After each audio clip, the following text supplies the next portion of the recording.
is a fabulous fabric from the land of the five rivers.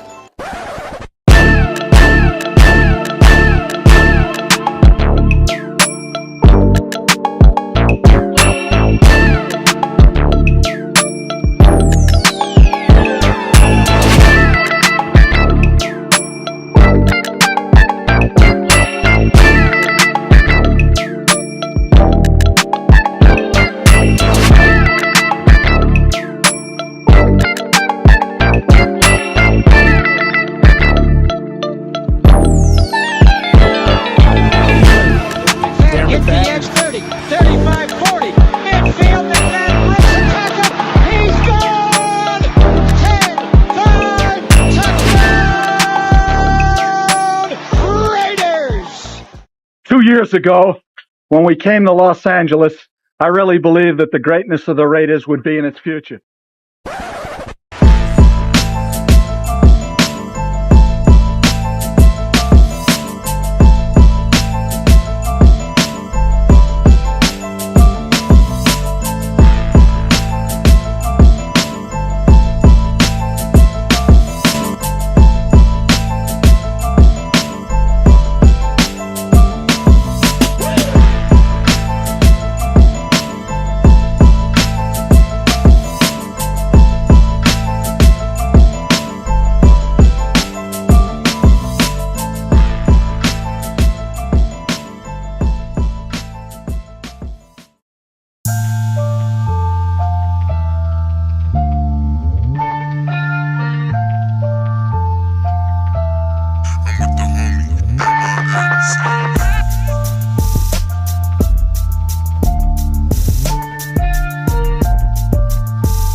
We back. Man, y'all already know what time it is. Oh, you didn't know? 50-50. Welcome to the 50-50 Show with PharoahNFL and the Severe Raider, the realest show for Raider Nation. The perpetuation of the greatness of the Raiders to take a professional football team and give it a distinct characteristic that's different from all others. Make sure to clock in, like, comment, subscribe, and hit that notification bell. Man, you already know what time it is, man. It's the 50-50 Show, obviously with myself, PharoahNFL, and my guy, the Severe Raider. We're going live on both our channels. So if you haven't already, make sure to clock in. Hit that like button, hit that subscribe button, hit that notification bell, and all that good stuff, man. Hey, look, man, we got some things to talk about today, man. And the Raiders obviously lose another one. They lose another one against the Cowboys. I mean, it wasn't really surprising. Cowboys on Monday Night Football. I did pick them to win. It was one of my upsets. I got something wrong with me, man. I think I need to go to the doctor, man, because I don't know why I keep picking the Raiders, you know, but I got to do what I got to do, man. You guys keep picking all the games that I want to pick, so I got to figure out a way, like, all right, let me see. But yeah, man, we're going to get into it, man. We're going to talk about the Raiders, obviously the loss, what this means for the season. Obviously, it's the same thing. I mean, as far as we're looking at the draft position and where we're at right now, the Raiders are currently have the number 6 overall spot if the season ended today. a lot can happen. I seen something where if they would have lost yesterday, or if they would have won, actually, if they would have won, they would have dropped all the way down to number 11. Ain't that crazy? Crazy. Like drop all the way. So that's how close it is. There's a whole bunch of bad teams right now, and that's how close it is. And due to the Raiders' strength of schedule, I think it's hurting them since they have a tough schedule, or teams that they're playing are winning, which is increasing their strength of schedule, which is like a tiebreaker because a lot of teams are like 2-8, 2-3. You know what I mean? It's just if you look at the top 10, almost all the teams have pretty much identical records. Yeah. So yeah, we'll get into that. Flag on the play, notable quotables, what's real, what's not. We'll get into all that good stuff, man. Salute to everybody pulling up. My guy Raider Ray, man. I guess it's gonna be his theme song every time he come through, man. Hell no. To the no. Salute, man. Appreciate you pulling up. He says, "Can we please rebuild with a young and up and coming staff and great drafting?" Yeah. I mean, that's where I hope they. I hope they give Spytek an opportunity to pick his coach that he can, be the GM and let the coach be the coach, and there is like a good chemistry between the two. I just don't think that. I thought Pete Carroll was a hire that was made by the powers that, in that Raiders organization, which is led by Tom Brady and that firm, and and they pretty much picked out because they were interviewing coaches before they hired the GM. That should tell you everything you need to know. Yeah, facts. Everything you need to know, man. Cam in the building, man. Appreciate you pulling up, my guy, man. Salute to you. LS was good. Emmanuel, man. Appreciate you pulling up. What's good? Last says Pete is a fraud. Someone needs to directly call him out on the JPJ crap. 61 at right guard last night was nasty work. Yeah, facts. We're gonna get into that, man. It's so funny that we called this out as soon as he got hired. Not this games. We didn't know the games was coming. We didn't know Pete was gonna be on this type of time. We didn't predict that. But what we did say is that why hire a 75-year-old coach? That's what we said. Why are we doing this? Yeah. And one of the talking points, one of the things that we're going to talk about is the disconnect between GM and head coach. And it's the reason why we said, why hire a coach? Because now you put yourself in a corner, because when things go left, what do you think Pete is going to want to do? He's going to want to win. The GM's going to be like, no, we got to play these young players. Yep, and that's where we're at right now. At 2-8, Pete wants to argue with Spytek about playing the young players. Caleb Rogers didn't even play. Caleb Rogers, the guy that everybody expected to play yesterday. And yesterday was so bad on the offensive line. It's like, damn, like, really? Why don't you just throw in a young guy? Let him just learn. He might be just as bad or maybe just a little bit better, but still, it's your young draft pick, offensive guard. Yes. Like, what are you doing? Nah, but Pete's like, no, I want to go with the veterans. They give me the best chance to win at 2-8. Yeah. It literally couldn't be worse. Like, he couldn't go in the game and be any worse than what we already had out there. So at that point, just get a young guy a chance. Like, it makes no sense for us not to. And like, just it is. We keep hearing, and before the year, we heard, I always look at my track record. I play young guys. Look at my track record. I play the young guys, and it has not been the case at all. It's at this point, bro. It's only hurting the team going forward. Yeah, man. Something's wrong. I forgot. Yeah, bro. I remember that pick. I was like, because like you didn't have that pick. I don't think before, right? Did you change your mind last minute on that one? No, I picked the Raiders, but then you know what was funny? Before the game, I was like, oh man, I picked I was like, damn, I picked the Raiders, because you know what they were talking about before the game.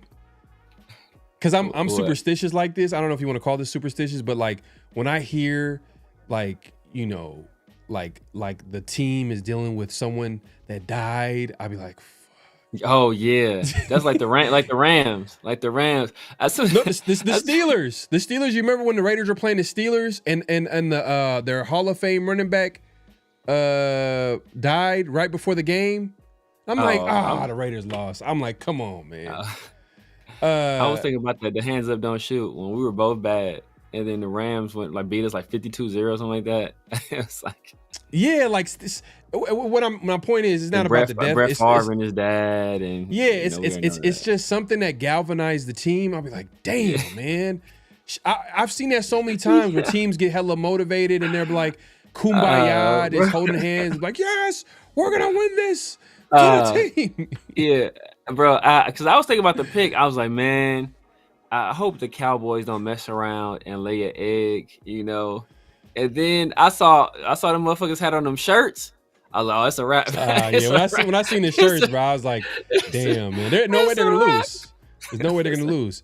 And it was so bad. That's not a bad thing, but it's just that when I seen like the Raider players, I seen Max have the suicide hotline and stuff like that. I'm okay. Oh, yeah. You're feeding into basically them winning the game. Like, man, it was just, and that's not the reason why the Raiders lost. No, the Raiders suck. They're not good. They're not good. That has nothing to do with why the Raiders lost. I'm just like, I've just seen so many games where like you just said, you mentioned Brett Favre, Monday Night Football, his dad died, and he has one of the greatest games of his career. You know what I mean? Like, I remember missing practice, watching that game, and I'm like, damn, I missed practice to... bro, that's... Man, I've seen it so many times, but that's not the reason why the Raiders lost. The reason why the Raiders lost is because they suck. That's why they lost. Come on, I'm not even gonna, change. I'm not gonna make it excuse. The Raiders suck. Defense, we all know going in, like there was no chance they had no chance guarding those two. Like, I mean, probably we talked about it before. I think second best receiver core in the NFL. I would say, yeah. Outside of Jamar Chase and T. Higgins, yeah, and George Pickens, he looks like a number one receiver, and he's about to get paid. And I think the Cowboys might pay him. They might franchise him. They probably will. They might franchise him, and then they might trade him to the highest bidder. It's possible that could happen too. Devontae style. Yeah, but man, I wouldn't be if they paid him. Like, he is a number one receiver. And I was saying, I said this yesterday, and I was like, man, it would make sense for the Raiders to throw the bag at Pickens, just the state of their Raiders wide receiver core, because they don't have a true X receiver, and Pickens can you could slide him right, boom. You got a guy right there on the outside that's gonna scare the safety. Boom, you got that guy with Pickens. But the problem is I don't trust Pickens in Vegas. I don't trust him at all. I don't know if you remember that first snap. Both Pickens and Lamb were CeeDee Lamb. I think the first series they were benched. They were benched. Like, they were in the game, and they didn't say why, but most likely they probably. Yeah. You know what I mean? They went out or something punishment. like that. Because I guess the thing they asked Brian Schottenheimer, and he wouldn't say why. He did say it wasn't because of an injury, and he said it was a coach's decision. It's like, so that means it was something disciplinary. Obviously, he's not trying to call him out or embarrass him.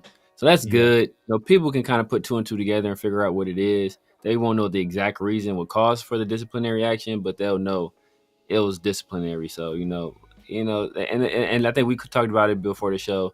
Probably broke curfew, or they were late to a team meeting or missed a team meeting, something like that. So it is what it is. But they more than made up for it the rest of the series they were in the game. Yeah. You know what? I don't know who you're a fan of, but I can't even argue with you, man. Like, he's been an owner for since 2011. And the Raiders have sucked. I mean, 2011, 2012, I think. Yeah. 2012 was probably like the first off season of him being an owner. Yeah. But yeah, man, it's been bad. I mean, The Raiders' excuses for him has been like he's trying. He's tried everything. He's tried different combinations. Right now, it looks like it's the Tom Brady show. Like he has Tom Brady as a minority owner, but kind of overseeing the GM and the head coach. Spytek is Tom Brady's right-hand man. Like Tom Brady is handpicked GM. So you know he's going to be locked in with him for the next few years. We'll see how it goes. But you got to hold him accountable for the P hire. That was terrible. It was bad. And the reason, and one of the things, Albert Breer, I don't know, Albert Breer from Sports Illustrated, he's like a Patriots insider. Like he knows a lot of things going on with Tom Brady, anything related Patriots, and other things going on in the NFL. But anytime Tom Brady comes up, he always has something to say about it because he got some connections. Yeah. And he would say like things like, especially during the time when they brought in Pete Carroll, how much respect he had for Pete Carroll and how much respect he had for the defensive coordinator for the Kansas City Chiefs. Like, Steve Spagnuolo. It's like, that's the barometer that we're going off. It's just you respected him about 10, 15 years ago. I mean, respect to Spagnuolo. He's doing his thing as a defensive coordinator, but I don't know if it might have been a better move to hire him than Pete Carroll. That's a whole different conversation. You make a divisional opponent weaker. Yeah. But that's a whole different conversation. I'm not even saying I would have been excited about Spagnuolo, but what I'm saying is this: like you gotta put it on Brady that they went ahead and they hired Tom Brady. I mean not Tom Brady, but Pete Carroll. Pete Carroll. And part of it was the firm that was giving a list of pool of candidates. We all know Tom Brady's first choice was Ben Johnson, but that's an easy one. Yeah, exactly. Everybody wanted Ben Johnson. And I know that was his first choice. Then he wanted Matt Stafford. Okay, I get you. But now it's like, all right, you're the Raiders. Now you're with the Raiders. How do you maneuver within the Raiders? And this is where I want Spytek to be in the forefront. Like, let him be a GM. Because a lot of people have been saying to me, like, well, Spytek, he's a first-time GM, so he needs some time. No. All these guys that get hired are first-time GMs. Exactly. If anything, there's an exception to the rule is second guys that have experience at GM getting a second opportunity is actually rare. It's not something that you see. So you need to, whoever you hire, whoever was like, hey, this guy, he has it. I believe in this guy. You need to go all in. And if it doesn't work out, cool. It's not cool, but that should be the process. It shouldn't be like, we should pull the plug or we need to give it time because we give it the proper time to evaluate a GM. You give it the proper time to evaluate a coach. But the thing is, they hired a 75-year-old coach who, I'm sorry to say, I don't want to fire a coach. I'm tired of firing coaches every year. And I'm not saying I'm firing them. Like, I don't own the Raiders. But I'm tired as a fan to see this team go through another head coach because we know how much that sets the team back. We know what what type of message that it sends to the league. We talked about this before. Like, I think, it sends a bad message, meaning that how are we going to bring in good candidates? Yeah. You got to start to question that. Like, people are not going to trust that. And I think there was like I think we had a show where we went over like an article by The Athletic. Yeah. And they went to they had like a pool of agents. It was a survey and they ranked the most dysfunctional teams. It was team executives and agents.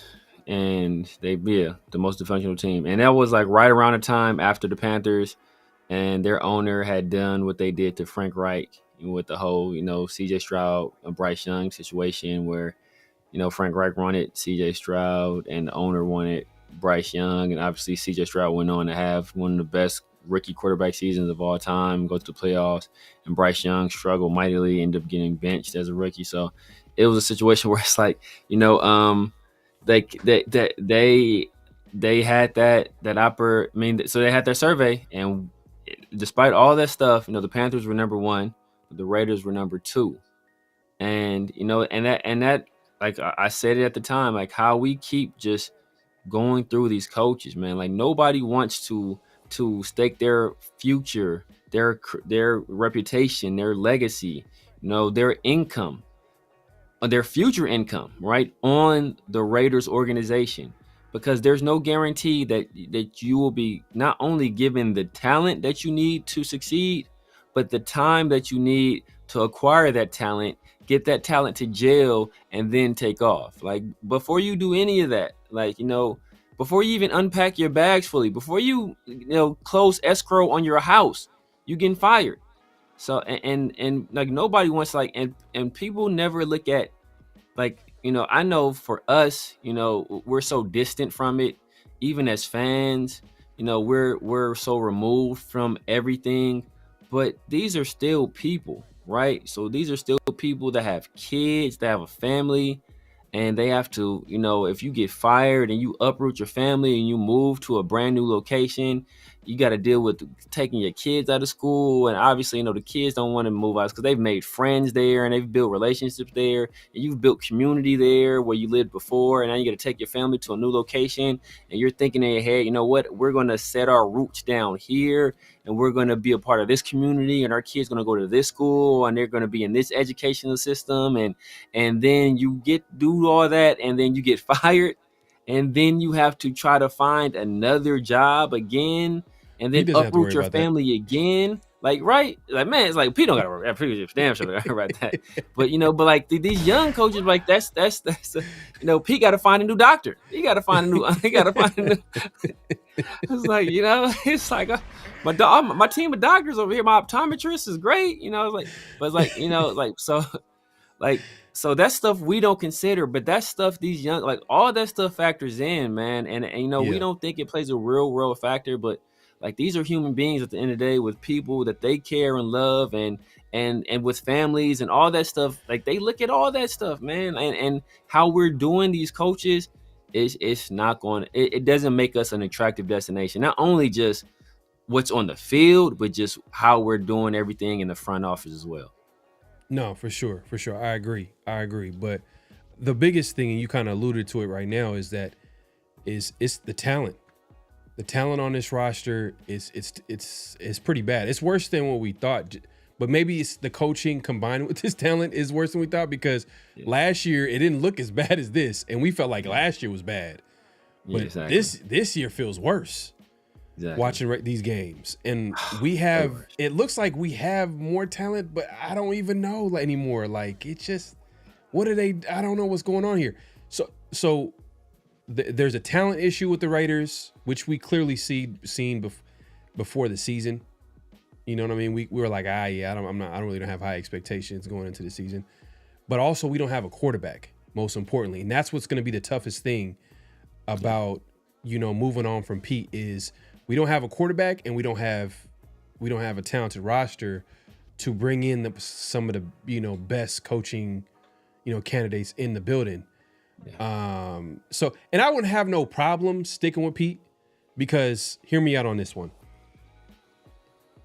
The Raiders, I know I lost you right there. I lost a few people right now.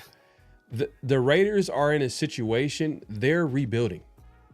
And this is when you're rebuilding, it's like Jeff Schwartz on X said, the Raiders are the worst kind of bad. And he should start talking about like, man, you only got a handful of talented guys on a rookie deals. You just start and this is why I said before, because a lot of people are like, oh well, this team won after they got a coach they won in 1 year, and this team, but the Raiders are not that team. You have to look at it from just the Raiders' perspective. Like you got to look at what the Raiders have on their team. They don't have a quarterback yet. We don't know who that is. Obviously, Geno's not the answer. They're going to have to draft a guy. Hopefully, this upcoming draft. We've been hoping for the last few years, but they haven't pulled the trigger. The only trigger they pulled was literally Cam Miller in the 6th round. those rounds really don't matter. Those are Cam Miller could have been an undrafted free agent if we want to be real. For sure. If you told me Cam Miller's undrafted free agent and I didn't see the draft, I'd be like, oh, okay, yeah, I believe that. You know what I mean? I wouldn't even blink. I would even like question you. Yeah. But the fact is, the Raiders drafted him in the 6th round, and that was their attempt at a quarterback. It wasn't really an attempt. Yeah. So the Raiders hopefully are going to try to draft a guy in the premium rounds, the early rounds, a guy that's talented, a guy that has some potential, hopefully. But we don't know who that is. And coaches are not going to come to a team that they don't have anybody on that roster. So right now, like, I would want to stick with Pete because it's going to be ugly. If you guys remember the 2012 season, and I know someone brought up, Mark has been terrible owner, and we talked about that 2012 season. That was the first offseason of Mark Davis being an owner, and he hired Reggie McKenzie. Yeah. And they were in a worse situation. They didn't have a 1st-round pick, a 2nd-round pick. They had no cap space. They hired Dennis Allen. It was like guaranteed. Are you even going to win like a game? Like, they had Carlson Palmer that for 1 year, but it was just not. It wasn't going to be a good football team. It was obvious. But that was Dennis Allen, and a lot of people are going to be like, well, Dennis Allen was one of the worst head coaches and this, that, and the third. But guess what Dennis Allen was? He was the sacrificial lamb. He was the guy that had to take the bullet, you know what I mean, for that first stage of that rebuild process. Because what happened next? Because during that time, when Dennis Allen was the head coach, Reggie McKenzie was slowly but surely adding talent to the roster, which led to the obviously great 2014 draft. But then what happened? We all know Dennis Allen got fired, for all types of reasons, but he got fired. But guess who took advantage of the accumulation of talent that Reggie McKenzie was able to do with Dennis Allen and all that losing and all that? That was Del Rio. Yeah, Captain Jack. And his first season was 7-9. His second season was 12-4. So right now we're in that first stage of the rebuild process. Let's be real. We're in that first stage where like, man, we don't even have a young QB. We need some talent on the offensive and defensive line. Like, we need talent everywhere. Wide receiver, everywhere. Yeah. The Raiders need talent everywhere. So I wouldn't mind even a Pete Carroll staying. The problem is with Pete Carroll is this man is, I don't know what's going on mentally with, like, he doesn't want to play the young players. He's already, but, and I said this before. I'm like, man, why is he not playing? Is there a disconnect with Spytech? And people were like, oh, stop speculating. And guess what now what they're saying? Guess what the media is saying now? Yeah. So they're saying we don't know if Pete Carroll is going to stay past this year because of him clashing with Spytech, because there's a clear disconnect with him not playing the younger players. The Raiders are 2-8, and he doesn't want to play anyone outside of Genty and Dante Thornton. Dante Thornton, this dude, man. I could go in, man. I gotta address this super chat real quick. My guy Taj, appreciate you, my guy. This from earlier. He says Pickens a dog. I wish CD had that same dog in him, but he don't. Jerry better cut that check. Whoo, hey, you know what? Low key, that's a shots fired. Man, yeah. Man, so you calling CD the number 2? And look, last night he was. Yeah, last night he was for sure. That's true. And this might be the Raider fan of me, but I ain't gonna lie. Like, if Henry Ruggs was still in the league, look, bro, I think he had potential to be better than all these fools. But that's a whole different conversation. But man, my guy Taj, man, appreciate the super chat. Yeah, man. So going back to what I was saying, man, look, I wouldn't mind Pete staying because Pete would be part of his coaching. And I think they probably bet on that. Like, Pete is a guy that's super positive, and he's just going to bring that culture while we add talent. But what they forgot was Pete is old and he's trying to win now. Exactly. And he's already clashing with the GM, and he's already doing things like where he's playing favorites with the team. And I alluded to that when I brought up Dante Thornton, because I like Dante Thornton. I think he could be good, but I was surprised that he was drafted that early. Yeah. And I was surprised that he started right off the gate. Yeah. And I'm like, did Dante Thornton really compete? Did he really compete? Why did JBJ compete? Did Geno really compete?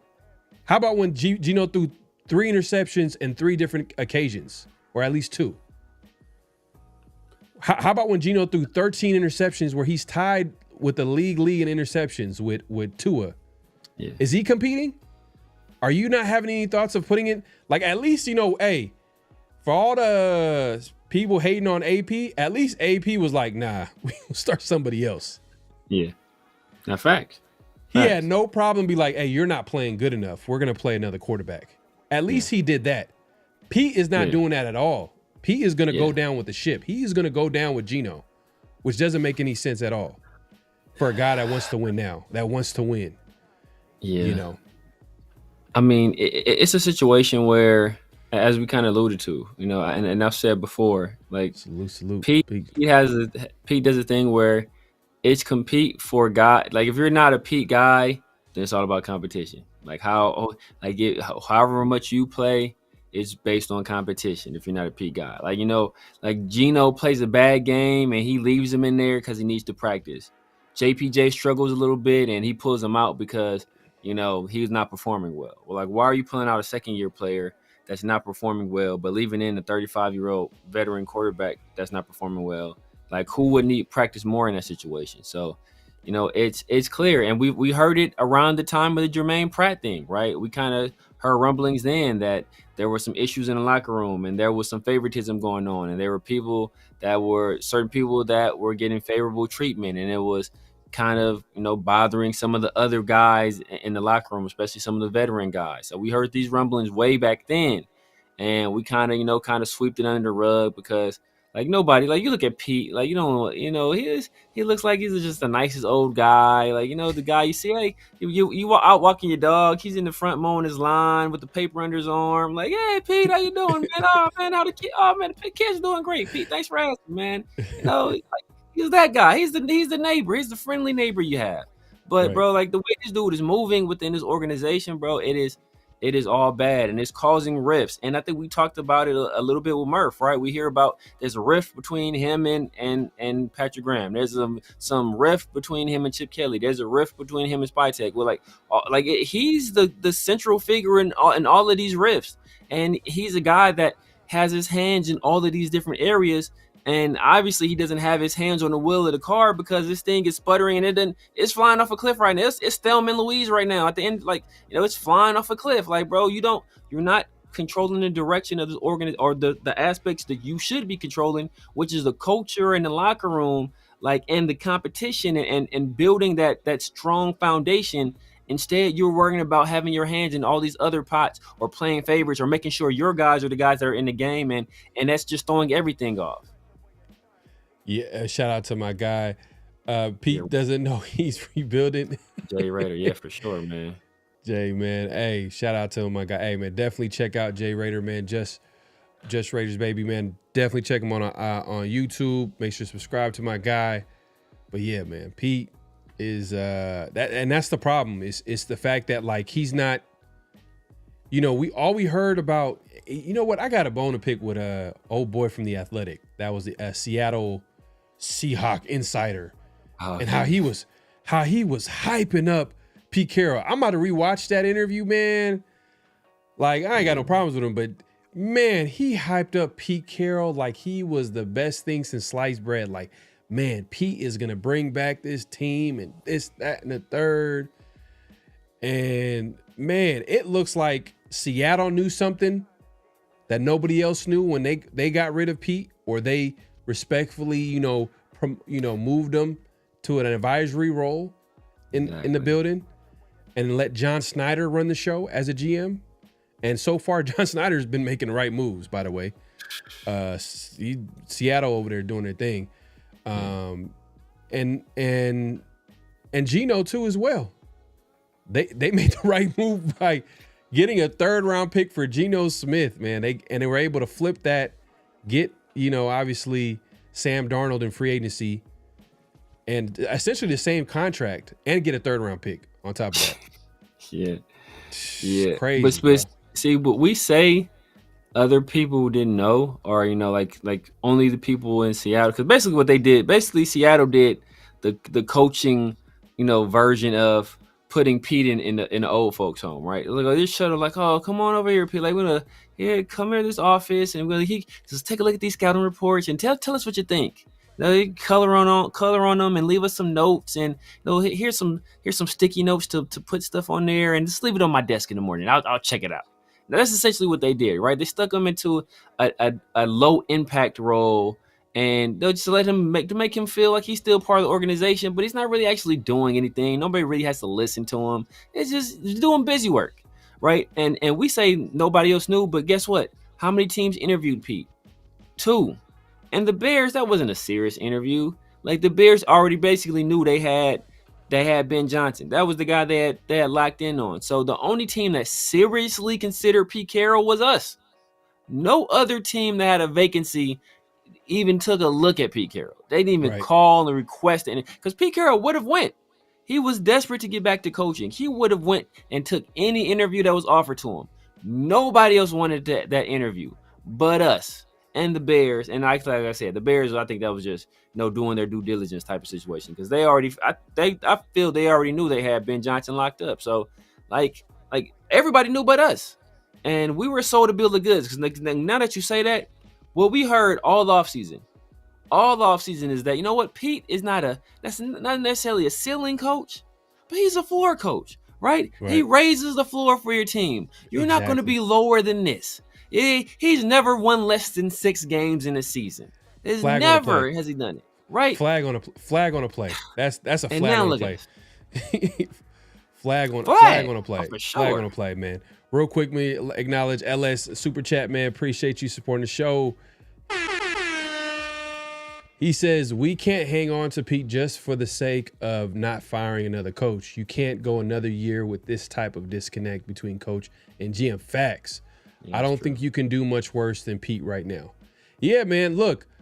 And the point that I was trying to make when I brought up the Dennis Allen situation is because I was trying to compare it to, even though, like, obviously, Reggie McKenzie, his first offseason was like crazy. It's nothing to compare to right now where the Raiders are at. But we can't compare it from a talent perspective, compared to the rest of the league. The Raiders are not there.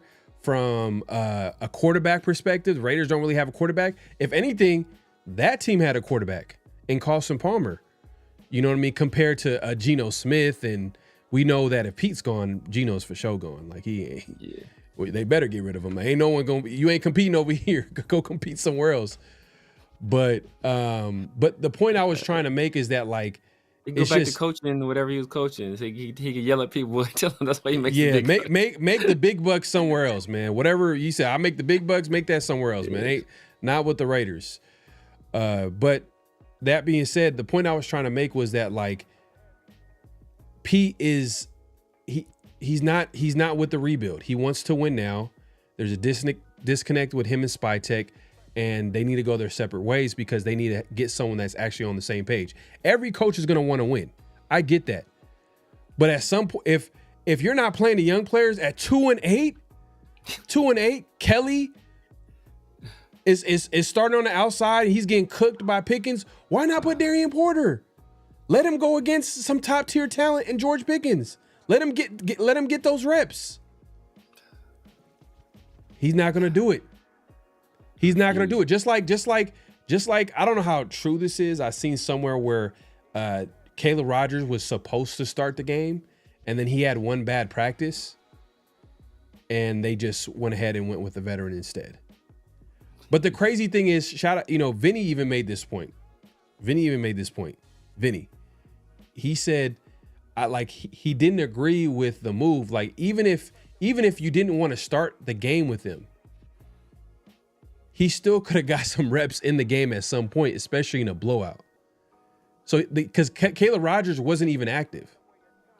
Not at all. He was inactive. The guy that everybody thought he was gonna. Oh, okay, finally Pete has given in.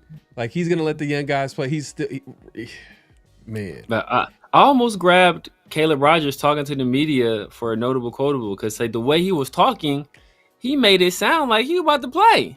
Yeah. He's like, oh man, he's get an opportunity and all. It's like I was like, okay, damn, okay, what are they telling him? And then obviously different media people say different things. I saw somewhere where they said he had one bad practice. I heard somewhere else that he had a bad week of practice. But like whatever it was, bro, it couldn't be worse than what we saw. It couldn't be like worse than like Will Putnam out there. Like it couldn't be worse than what we saw. And then like and that makes me think, right? You bringing that up because we all know Vinny's like, come on, we all know Vinny. We all know Vinny, right? So right. the fact that Vinny was asking those kind of tough questions, and you see the kind of stuff that Vinny is saying, that lets me know that hey, somebody gave Vinny the green light. Like, hey, brother, say what you want to say. You got some stuff to critical. Hey, say what you got to say. And that doesn't bode well for Pete. That's not a good omen for Pete Carroll. So, and I'm a guy that, you know what? I was hoping that we don't fire him. I don't want him here. Like I said, I was hoping to be a situation where if he leaves as a classy retirement, like, you know what? The season was tougher than I thought. It really, really took a toll on me. I never lost this much. It was really difficult. Yada, yada, yada. I think, I want to give it one last go after Seattle. And, I appreciate the Raiders for giving me the opportunity. But now, I'm going to go ahead and, hang up my headset and pursue other ventures. Oh, Pete. Oh, my God. Pete Carroll, legend. Hall of Famer. Thank you. Hey, I was hoping to be something like that. But if we got to get this old man to boot, we got to get your ass up out of here, bro. If we got to get security to walk you out the building, take your key card, hey, like, that's what we got to do. That's what we got to do. Yeah, man. And look, and I wanted to let me land the plane and we'll move off this. But my point is that whoever the next coach is going to be, hopefully y'all understand where the Raiders are at as a franchise. So hopefully the next coach the Raiders get is going to be the next coach for the next 10, 15 years because he's had a whole bunch of success. But the reality is the Raiders are going to be in a rebuild, and the main priority is going to be adding talent and developing the team, and eventually, develop that team to either, become a winner during the time of that coach or hand it off to the guy. Because right now, and I said this earlier, the Raiders' options are going to be limited. They're not going to have like the best options right now because they're not the best options for the best guys. They're not going to be the first option. The first option is going to be like the Giants, for example, like the Giants with Jackson Dart and, all the pieces that they have on offense and defense. And, I could see a young coach be like, hey, I could work with that. Another offseason of adding talent and, Giants or even Tennessee, they got a young quarterback. I can see offense quarterback like, hey, I can work with that. I can work with Cam Ward. I can make that work. We just need another good offseason to add talent. Like, you see how like these other teams are probably most likely going to be better options than the Raiders because of the lack of talent. Obviously, they got probably more talent or they have a young QB or both. Yeah. So the Raiders are not going to have a lot of options. So they're going to be choosing from a pool of options where most likely it's not going to be the best of the best. And if that's the case, that guy is going to be the sacrificial lamb. He's going to be the Dennis Allen. And I'm not saying that the Raiders should look for Dennis Allen. I'm just saying like my expectation is this, like, hey, whoever they get, let him be in the building for 2 to 3 years, evaluate from there. If he's the guy, if he's not, then at least by that time, they have talent, enough talent and a quarterback. Let's not forget about there. Hopefully a talented quarterback that has shown some potential where, okay, the next guy coming in, I can work with this. And then lo and behold, it's 26-16 Raiders again. I'm not saying it's a perfect science, but I'm just saying like, that's the reality. Like you got to play the percentages. I'm not saying that the Raiders should get the best guy they can get. But the reality is that they have their options are going to be their options. Yeah. But the main priority should be adding a talent and getting a quarterback. And then let the pieces fall wherever they may. And then hopefully whoever they hire is the guy. If he's not, then we replace him. But right now, Pete is definitely not the guy. We have to move on because he's blocking. like he's stopping his team from really developing. Like he's not letting this is a good time for a lot of these young guys to get a lot of reps. Because we talked about, I don't know, you said, I don't know if you text me or sent me a message, and you were saying like, hey, look, this is valuable reps, because if it was any other season, let's say it's a competitive season, there's veterans in front of them or better players, a lot of young guys are not going to get a lot of reps like they can get right now at this very moment. Exactly. So, a lot of people are talking about the Raiders draft. I get it. But it's kind of an incomplete, because we haven't really even seen him play, let alone you need to give it time as well. But we haven't, come on, like, why is Besh not getting in it? Like, I want to see, I gotta look at the snaps. I'm gonna look up the snaps for this game. Let me look that up. Know what I'm probably dating myself a little bit, but you just talking about the coaches. I don't know. People like they gonna know how old I am now, but like back in the day, like Mad TV, they had this skit. It was like lowered expectations. Like lowered expectations. It's like a dating site where it's like the undesirables, basically. Like you gotta, like you can't get the normal people, so you gotta sell for these weirdos. But it's funny. Almost like, but see, and that's what makes Pete being so controlling and so like stubborn. That's what makes it bad, because like ideally, if you're just going to just have a guy just be like the fall guy. Like there's no need to fire Pete at that point. Hey, bro, just let Pete continue to be the fall guy. But he's the guy that wants to have control and have his hands in so many different pots that you can't really build the team correctly, because he's doing everything he can to sabotage it. And like I wasn't a huge fan of this draft, right? I gave it like a B minus, C plus, but like the media like it was like stellar grades. It was A's and B pluses, and people love this draft. So and the reason a lot of people love this draft is because the guys that we got, a lot of them look like they were going to be instant impact players, or people thought Genty was going to be instant impact, right? They thought Besh could come in and be instant impact. They thought Caleb Rogers, a lot of people like Caleb Rogers, thought he's a guy that can come in, even though he was a right tackle at Texas Tech, he could come in immediately and play guard. They kind of knew, that Charles Grant was a lot of people liked what they saw from the guy coming in. Okay, I think we lost Severe. I don't think we get him back here. All right, we got you back. Got you back. I know what happened. Yeah. Finish your thought. Yeah, I was saying like a lot of these guys, basically, a lot of rookie class look like they will be able to contribute, and they're not, and that's an issue, man. That's troubling. Oh, we lost him again. Yeah, man. I didn't. I guess Genty for sure. Jack Besh definitely is a guy that people thought was going to contribute day one. Darian Porter, I would say, is a little bit of developmental, but I think everybody had belief that, Pete Carroll can get him ready. You good? Yeah, man. It says stream destroyed. I was like, what? That's crazy. That's wild, man. That's wild. Now, I was just saying that I agree. I think Genty was a guy that, like, all right, day one contributor. Jack Besh, a guy like, one of the things that one of the positives was him to be able to contribute early on, which we haven't seen, which for whatever reason, I don't know if he's one of those guys that got to compete for whatever reason. He got to compete to get snaps. I'm looking at the snap count here. I'm going to get into that in a second, but I was also talking about Darian Porter. Darian Porter was a guy that, even though we looked at him as a developmental guy, but we kind of believed in Pete to develop him and contribute a day one, because we've seen him doing it before with corners.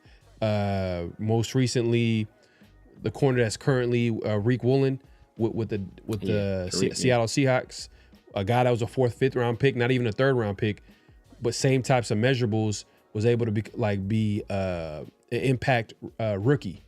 So people kind of projected him to also contribute as well.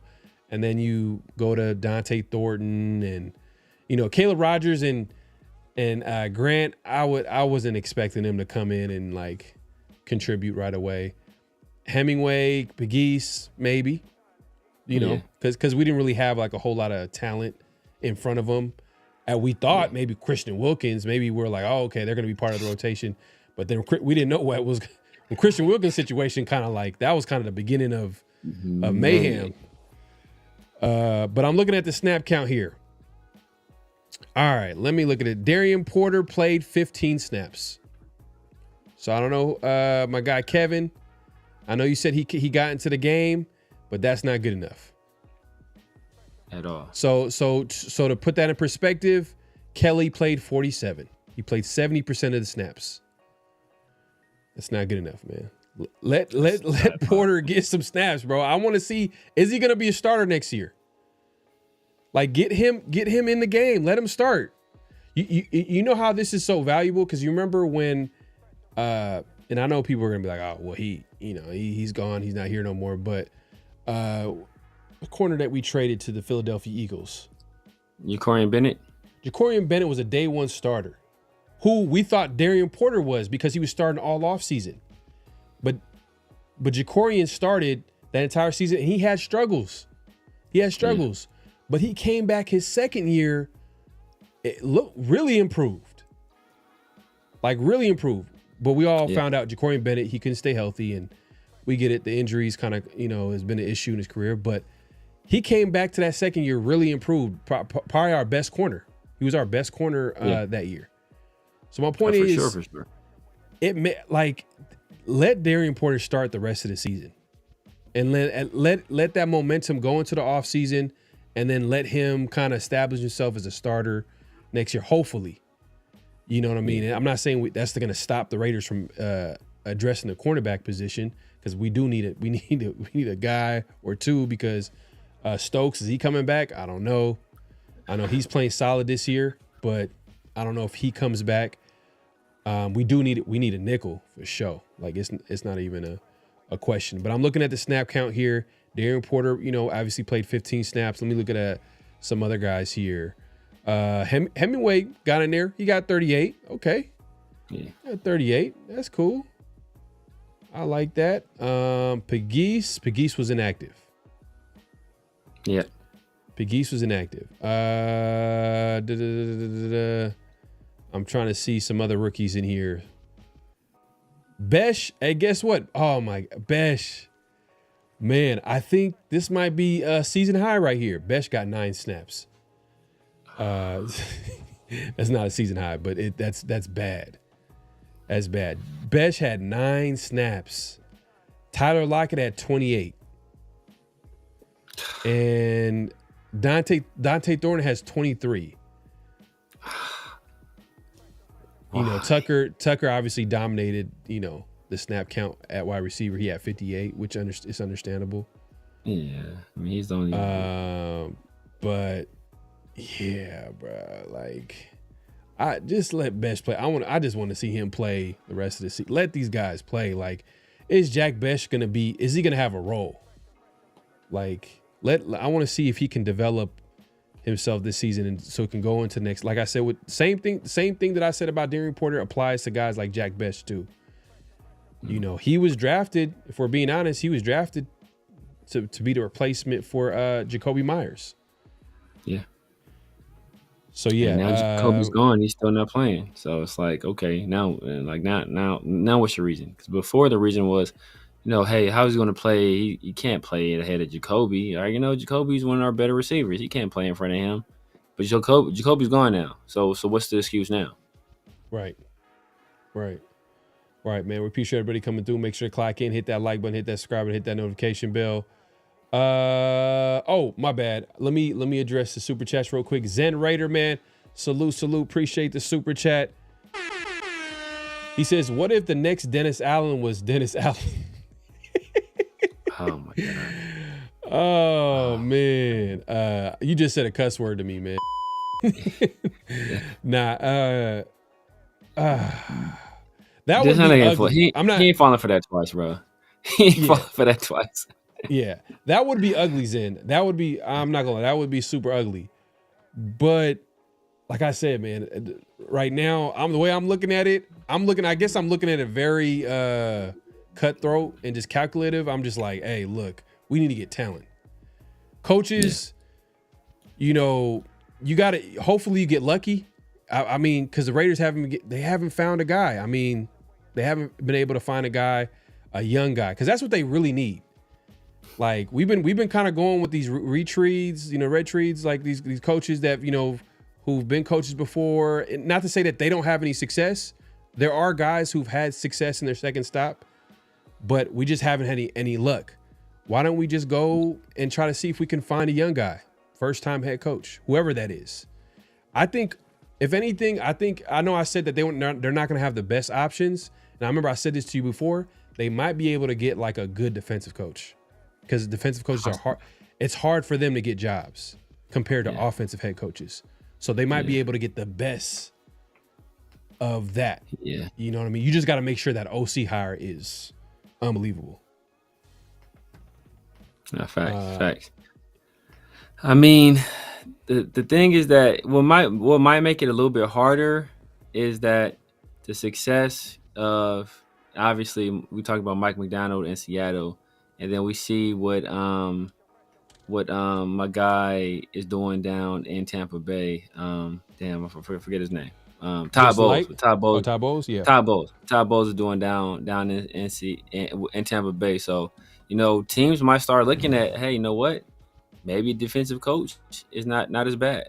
Like they might start considering that now, just with the success of those two guys recently. Yeah, we'll see. Okay, I got another super chat here. Let me knock this out real quick, and then we're moving on. LS in the building, man. My God, man, appreciate the super chat. He says Seattle realized early that game had passed Pete by, and that should have been a big red flag for us, everyone in the top dog, until one day. Yeah, man. Yeah. Look. Look, I like to look sometimes for me, I look at history. And when I found out that Pete Carroll was going to be the oldest coach in NFL history, I didn't like that. I didn't like the Raiders' odds, because it's already hard for the Raiders. It's already hard for the Raiders to build a football team. It's already hard for the Raiders to develop football players. It's already hard for the Raiders to do anything to do with football and success on a football field. It's hard for them. So for them to get the oldest coach in NFL history, I just didn't like that combination. That's another reason why I didn't like the hire. I mean, it's all interconnected, but it was not like, it's just, I didn't like it at all. And the Raiders went ahead and they did it. And now they're learning the hard way. It's crazy. The smartest people be making the dumbest decisions. Like, right. I'm not here to argue that, like, I know more football than Tom Brady and all these guys. Like, this is what they do. I get, but why do they just, for whatever reason, Raiders just can't get it right? And hopefully they've learned a hard lesson with a guy like Pete Carroll, and they pivot and they go ahead and find a younger head coach. That Spytek plays a big part in getting, because, you know, I feel like that we're seeing the dynamic of having a GM, a coach who for the majority of his career has been the shot caller when it comes to roster control, and he's getting paid $15 million a year. So I'm sure he has some type of power in that building. I mean, you know, they drafted a running back high, and Dante Thornton, he's calling it like he thinks he's that guy that he was in Seattle doing whatever he wants to do. And like, it's going to be interesting, man, how the Raiders handle it, the Pete Carroll situation. But that's the reason why we shouldn't stay with Pete Carroll, because we all know the talent is not there. We're not saying that's Pete's fault, but it's just these other things. These are huge red flags, and the Raiders got to kind of nip it in the bud and like just find a young coach, and hopefully they do that this offseason, man. Salute to everybody pulling up. Make sure to clock in, hit that like button, hit that subscribe button, hit that notification bell. Yeah, man, that's, you know, Raiders lose. Hopefully right now they're currently at the 6 overall draft. If the season ended today, they will have the six spot again, you know. And I'm not gonna lie, I think the Raiders might mess around and win next week at home against the Browns. But the way the offense is looking, man, Myles Garrett might have he might have 15 Oh. sacks. He might have go the crazy. most sacks in NFL. What's the most sacks in NFL history in the game? Is it In 10? the game. Is it 10? I think it might be 10. Is it 10? I I'm gonna look don't that up. know. That's a little I fun don't know. fact, fun question here. What's the most sacks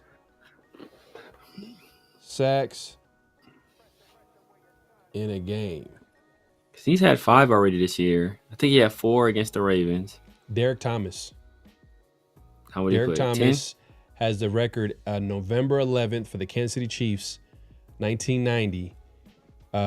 He recorded 7 sacks in one game. 7. Okay. That's crazy. Miles. No, what? Oh, because remember, didn't Chandler put up 6 in the game like week 1? Khalil Mack was trying to go for the record that one time for the Chargers against the Raiders. For Chargers, yeah. Yeah, 6. I think Chandler Jones put up 6 like one year too, with the Cardinals, like the first game of the year. I think it was 5. Was it 6? Damn, 6. Was it 5? Maybe it was 5. Maybe it was 5. Even it that's a lot. That's a lot Yeah. though. That's crazy. The Myles Garrett has already done it. He already had 5. He had 4. He's going. He Like, might bro, get against the his record, offensive bro. line. I can see him get the record Bro. because we can't run the ball. Like if they're gonna put out Putnam and Meredith, and that's another thing too. We didn't even talk about is the fact that it was so easy for them to put Meredith at guard and Putnam at center, but they couldn't put JPJ at center. Bro. Bro. Oh man, that is funny.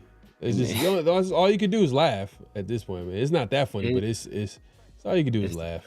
Just laugh. It's disgusting, man. It's just the game. The games are being played, bro. The games are being played, and that's how you know, because rather than that's how you know they full of shit, bro. Because this whole time you've been talking about this battle that's been going back and forth between JPJ and Kappa. Now JPJ is hurt, and you don't even start Kappa.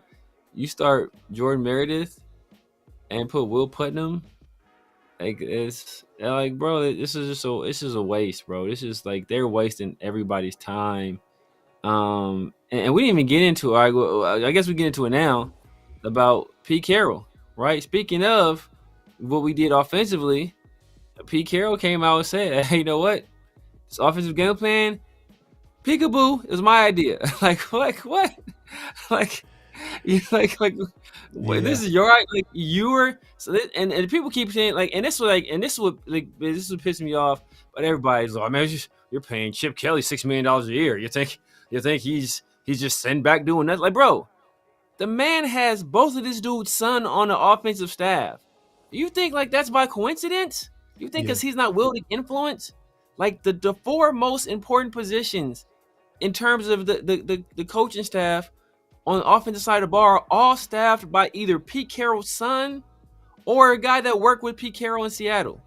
That's not a coincidence. Now, he just came out and just laid it bare. He said, yo, this game plan, it's all me, big dog. It's all me. I did that. What you gonna do about it? Right? Ain't nobody doing nothing, bro. And look, it's just how I got on Spy Tech about being spineless and basically backing down and capitulating, bro. Chip Kelly, the same way, bro. You gotta put your foot down. You gotta sack up, bro, and let this dude know, look, I'm the offensive coordinator. I'm calling the shots. This is what I want to do on offense. This is how we gonna run it. I want to run this. I want to run that. This is what we gonna do from now on. Especially, bro, you've been seeing we're losing. We're losing. It was working. It was working as far as getting explosive plays, but it was like boom or bust. And as soon as they got to the red zone, that's when they got exposed. Exactly. Obviously red zone area is a confined area. They're not going to have. Now you got to run the ball. Now you got to do some other things. And every time they went to the red zone, they got sacked, and the rest is history. End up settling for field goals. And there was no balance at the end of the day. You can't live like that. Eventually the teams they're too good, NFL. If you keep doing the same thing over and over again, they're going to catch up to it. Yeah. Even and that's the one thing about the Raiders. And I know the Cowboys added talent and this, that, and the third. I get it. But look, they've been one of the worst defense in the NFL for the majority of the league. And it's just another example of the Raiders they can't take advantage of opponent weaknesses. Yeah. And that's a sign of just a bad team, a bad offense. They can't like I know they added that D tackle from the Jets. I'm not going to downplay that. Like, and then Overshown being back. Overshown is a dog too. Overshown being back, that was huge too. I didn't even know he was coming back. So yeah. And then Deron Bland as well. So yeah, and then you combine that with the issues we have with the offensive line. Like, we got guys there. I don't even think Raider fans knew who Putnam was until this game. Meredith obviously got moved to guard, and right. Forsythe is the starting left tackle, who has actually been better than I thought. Yeah, I mean, he hasn't been like the bar was very low though. Yeah, the bar is low. But I was thinking like, man, it's gonna be terrible. Like, he's gonna look like Will Putnam. Yeah, like, but maybe a lot of the issues are so bad in the interior that like it's probably like not, like no one's looking at Forsythe right now because Parham and Putnam are struggling, and it is what it is. But it was probably a bad combination with the Dallas Cowboys having their strength being on the inside and on the defensive line. But it is what it is. Jay says Besh is getting snapped, just not enough targets. 9 snaps. Yeah, 9, bro. That's 9, man. Come on, man. And then and is that timeout though? Is that all offense? That's just offensive snaps or just snaps total? Some of those snaps could be special teams. Yep. So that is even lower. Yep. And while you look for that, I just like to end with the game plan, right? Like, not necessarily that I disagree with the game plan, because we couldn't run the ball, right? We weren't getting any traction in the run game. I just disagree with a coach just commandeering the entire offensive game plan. Like you should have input, you should have some say, but you to just say, hey, no, this is what we're doing. Like, that's not how things should be being ran. So Jack Besh had 9 offensive snaps and he had 11 special team snaps. So a total of 20 snaps. Okay. 20, but 11 on special teams, 9 on offense. But 9 on offense is just not going to be enough, man. Not going to lie. For a second rounder, for Jacoby Myers to get traded and you're still getting 9, like, that's just, what are we doing? Tyler Lockett, who wasn't even here until like a couple weeks ago. Jack Besh has been here damn near the entire offseason, starting from the draft through training camp till now. Like, he has, I would think, a good probably understanding of the playbook. He's been in that offense. Chemistry with Gino, you would think. Maybe it's a sign of him not being ready. Maybe, but I don't know, man. It just smells like, just a disconnect between the draft class and the coaching staff and the GM. It's just like, what are we doing? Like, I just don't get it, man. It's like, but coaches like to go with veterans though. It is what it is, for the most part. Pete. A lot of coaches like to go, and I thought, Pete was, when he gave certain, that's the weird thing. He gave certain guys, like, just like Dante Thornton. It's like, oh yeah, let him get every snap. He was getting every snap. Like, it dropped. It's not the same. It's not where it's been. But I thought Dante was gonna. Yeah, man. I thought he was gonna take a huge step back. He's gonna take a huge step back in terms of. But like you said, but this goes back to what we were saying before. Who's the guy that comes in? We trade Jacoby. And who's the guy that immediately steps in and takes Jacoby's spot? It's a Pete Carroll guy. It's like we know who's calling the shots. We know who's making the moves. We know who's in control of this team. So we can point the finger everywhere else all we want to, and everybody plays their part, and everybody has something to do with how bad we are. But but it's Pete Carroll, man. It's Pete Carroll. Yeah. Ricky says our veterans are assed up. That's the crazy part. They're not good. So it's like, and maybe we seen against that Denver Broncos game, we seen some, like, the rookies making rookie mistakes, Dante Thornton, but it's like the coaching staff, I don't know what it is. Their patience for it is extremely low, and I get it. I don't like that either, but I'm at a point where I'm like, hey, we're 2-8, 2-7. Like, let these guys get through it, like, coach them up, get them ready. You know what I mean? Let them learn that they can't do that, and just continue to let them go through their growing pains, but they don't want to do that. They don't want to do that at all. They rather go with some vets that been there, done that, but they're not good enough. Like you said, man, that's a great point. Man. Doesn't Thornton only have 2 routes? Yeah. He had the third most snaps at wide receiver. Trey Tucker had 58. Tyler Lockett, the guy that joined the team 2 weeks ago, 28. 28 snaps. And then Dante Thornton, 23. And then right after that, Jack Besh with 9. So, man, crazy work. But to your point about, Pete Carroll influencing the game plan, like, yeah, that's just not. It's just this just adds another layer to, like, yeah, man, Pete needs to go, man. Pete needs to go, because there was no rhyme or reason. It just felt like they were doing the same thing over. Oh, this keeps working. We'll just keep doing play. Then it felt like they kept doing play action like every play. Kept doing play action. And it's like at some point you actually have to have some success running the ball for it to work. It's only so much time you're going to, like, flinch at somebody and not hit them for they're going to be like, all right, I'm just going to stand here. Yeah. It's funny too, because I gotta rewatch the red zone when they get to the red zone. But shout out to Marcus from Tape Don't Lie. He pointed out it's crazy, like, when the play action was working to get him there, to get him to the red zone, but as soon as they get to the red zone, they stop doing play action. That's the Raiders offense for you this year, man. It's just kind of been out of whack, out of sorts. It's been off, man. It's been off, and we still almost got a touchdown out of the red zone. I think if it wasn't for miscommunication between Trey Tucker and Geno, he would have had a touchdown on, I think it was on our second series. And then obviously we know he had that little screen pass. We scored the touchdown. I'm not going to lie. I don't know how you feel about this, but I think it was right before the half or somewhere near there. Or I felt like the Raiders, they ended up kicking a field goal. So I don't know if it was it was second half or the end of the first half. Geno on third down throws the ball to Brock. And if he threw it, like, if it was a little bit more accurate, Brock Bowers kind of did a good job of boxing out the defender, and we all know Brock Bowers got good ball skills. I think he would have got that touchdown. Yeah.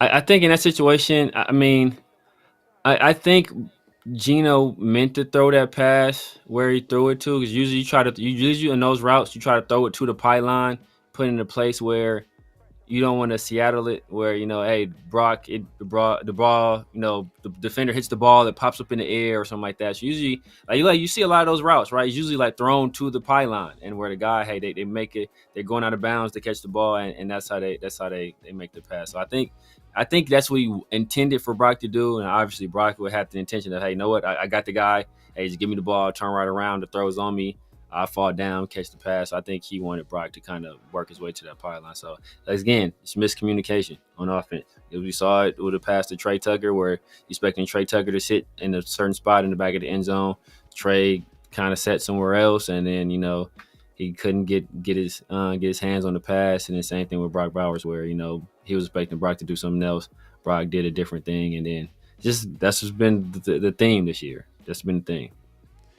Yeah. That's a good point, because obviously I think he threw a pick in the first half, right? I think he threw a pick in the first half. The tip pass. Yeah, that's the thing I sent you. The man was like, Peyton was like, no. Yeah, because he tried to squeeze it in there. He tried to, like, get it in there, but he had Genty, like, wide open. But that's been Geno all year. It just seems off. Like, everything about him this year has just been off. I mean, maybe it's just Geno maybe hitting that. Maybe it's that time where he hit his ceiling, and he's getting old, But it just, everything seems off. Like, his decision making is off. one of the things that this is supposed to be a huge strength of Geno, his accuracy's been off. It's crazy. It's crazy. Yeah, like I said, Seattle, hey, Geno had 15 interceptions last year. So John Schneider was like, hey, yeah, this is not going to get any better. He evaluated that whole situation because he didn't basically you know how Spy Tick treated Jacoby Myers? That's how John Schneider treated it. Like, he was like, yeah, we need to get something done. Like, he waited to the last second until like, obviously the Raiders came calling and they got the trade. But he played that pretty smooth, man. Shout out to John Schneider, man. He seemed like he's one of the best GMs in the league. You can put him up there.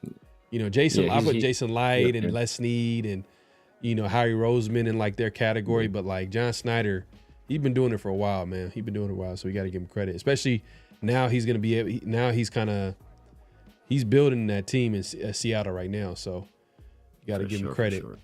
Let's get to flag on the play. Here we go. Personal foul, 69, offense. He was giving them the business. So what we got this week on flag? Well, I feel like we got a few. We got a few. I know the first one. This was the most egregious one. And I know earlier we were talking about wide receivers, and we're talking about Bengals wide receivers, and them having the best wide receiver in the wide receiver duo in the league, tandem in the league. They're gonna be short one guy because he did something egregious this past week. Oh yeah. Let me see if I can share this. You sent this earlier, right? Yeah. Oh, yeah. This was Jamar Chase. Let's see if I can get this going here.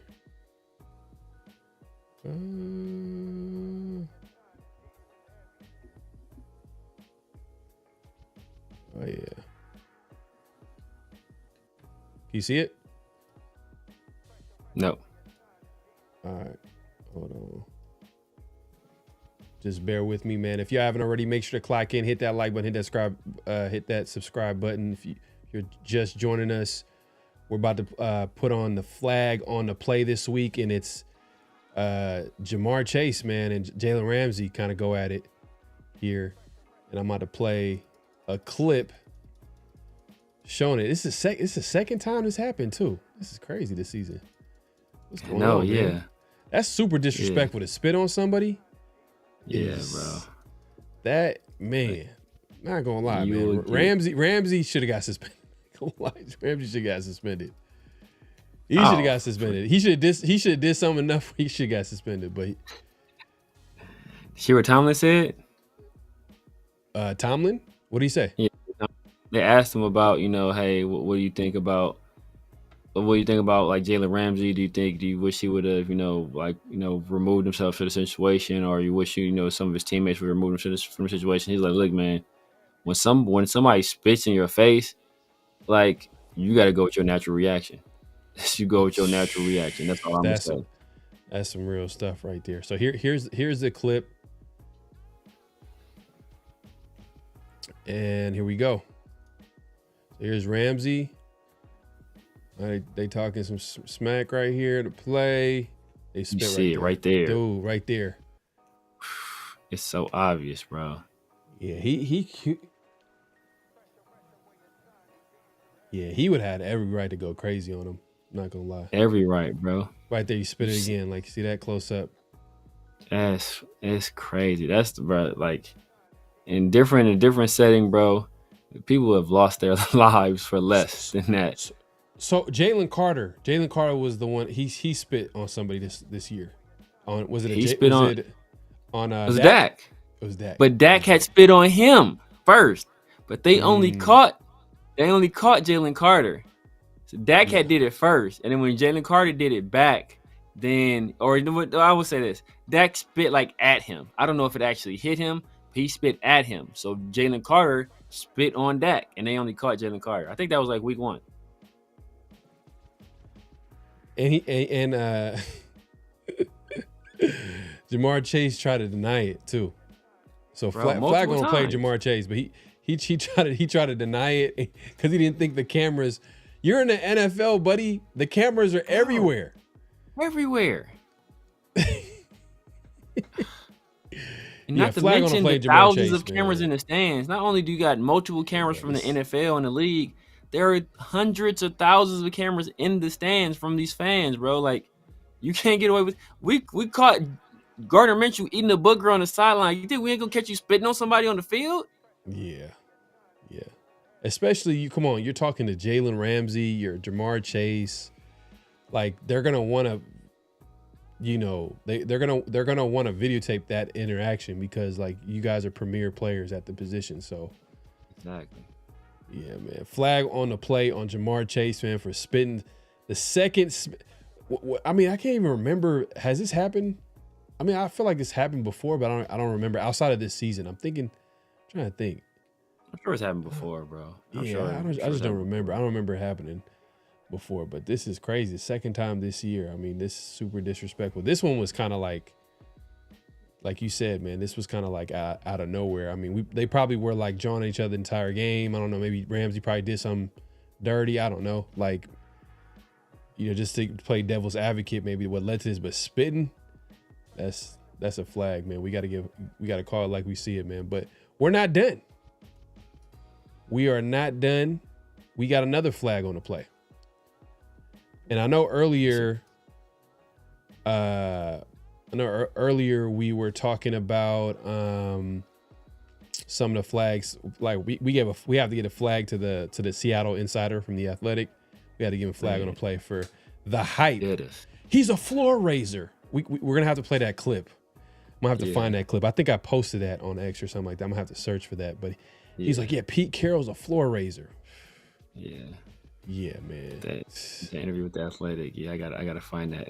Right. And I'm not gonna lie, I actually enjoyed that interview because he had like a lot of nuggets about like, his time with Seattle. He talked about he hyped up Geno. Oh. Bro, yes. He talked about Geno like he was gonna be the best thing since sliced bread. Like he was gonna be everybody the next guy. Bro. Everybody did.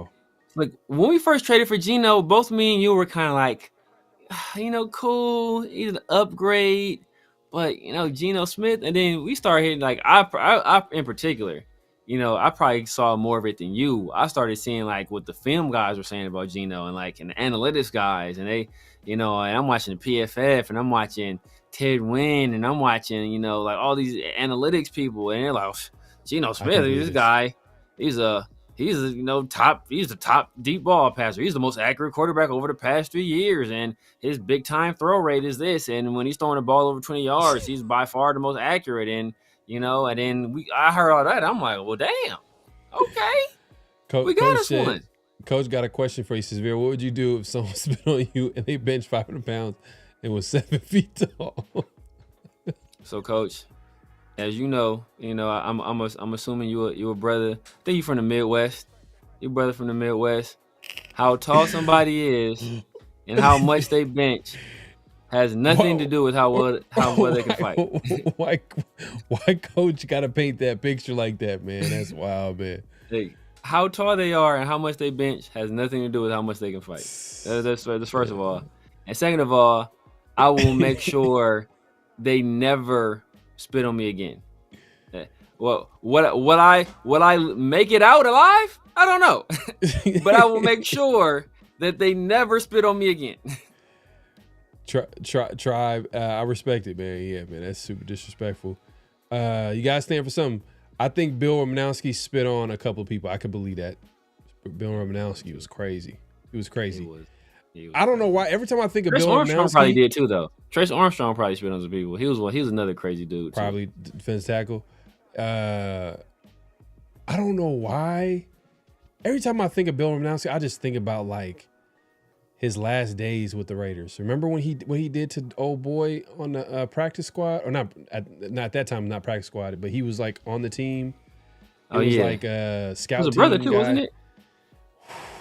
Bro, man, his whole left side of his face was just swollen. Man. It was crazy. It's kind of ruthless. But let's see. Best doesn't get a lot said, but he has hands. He had 20-yard pass last game. He did have. That was a road rage. He was coming off the cycle. It was upset. No, I mean Romanowski. When you hear him talk, he sounds like it's something off, bro. I'm not gonna lie, but he talks. He sounds like somebody busted his windpipe. It's like Tyson says Best doesn't get a lot of snaps, but he has hands. He has that 20-yard pass. I thought it was gonna be a sign of more to come. I was like, oh, I like that. Get him involved, and he actually looked like he had some wheels. Like he looked like he could, I don't want to say he's fast, but it was more than I was like, oh, okay. Yeah. Man, like he got a couple blocks. He probably could have did more than that, but that was a good play. Oh, man. That was a good play design. They got him running, and they got they had the motion going the other way.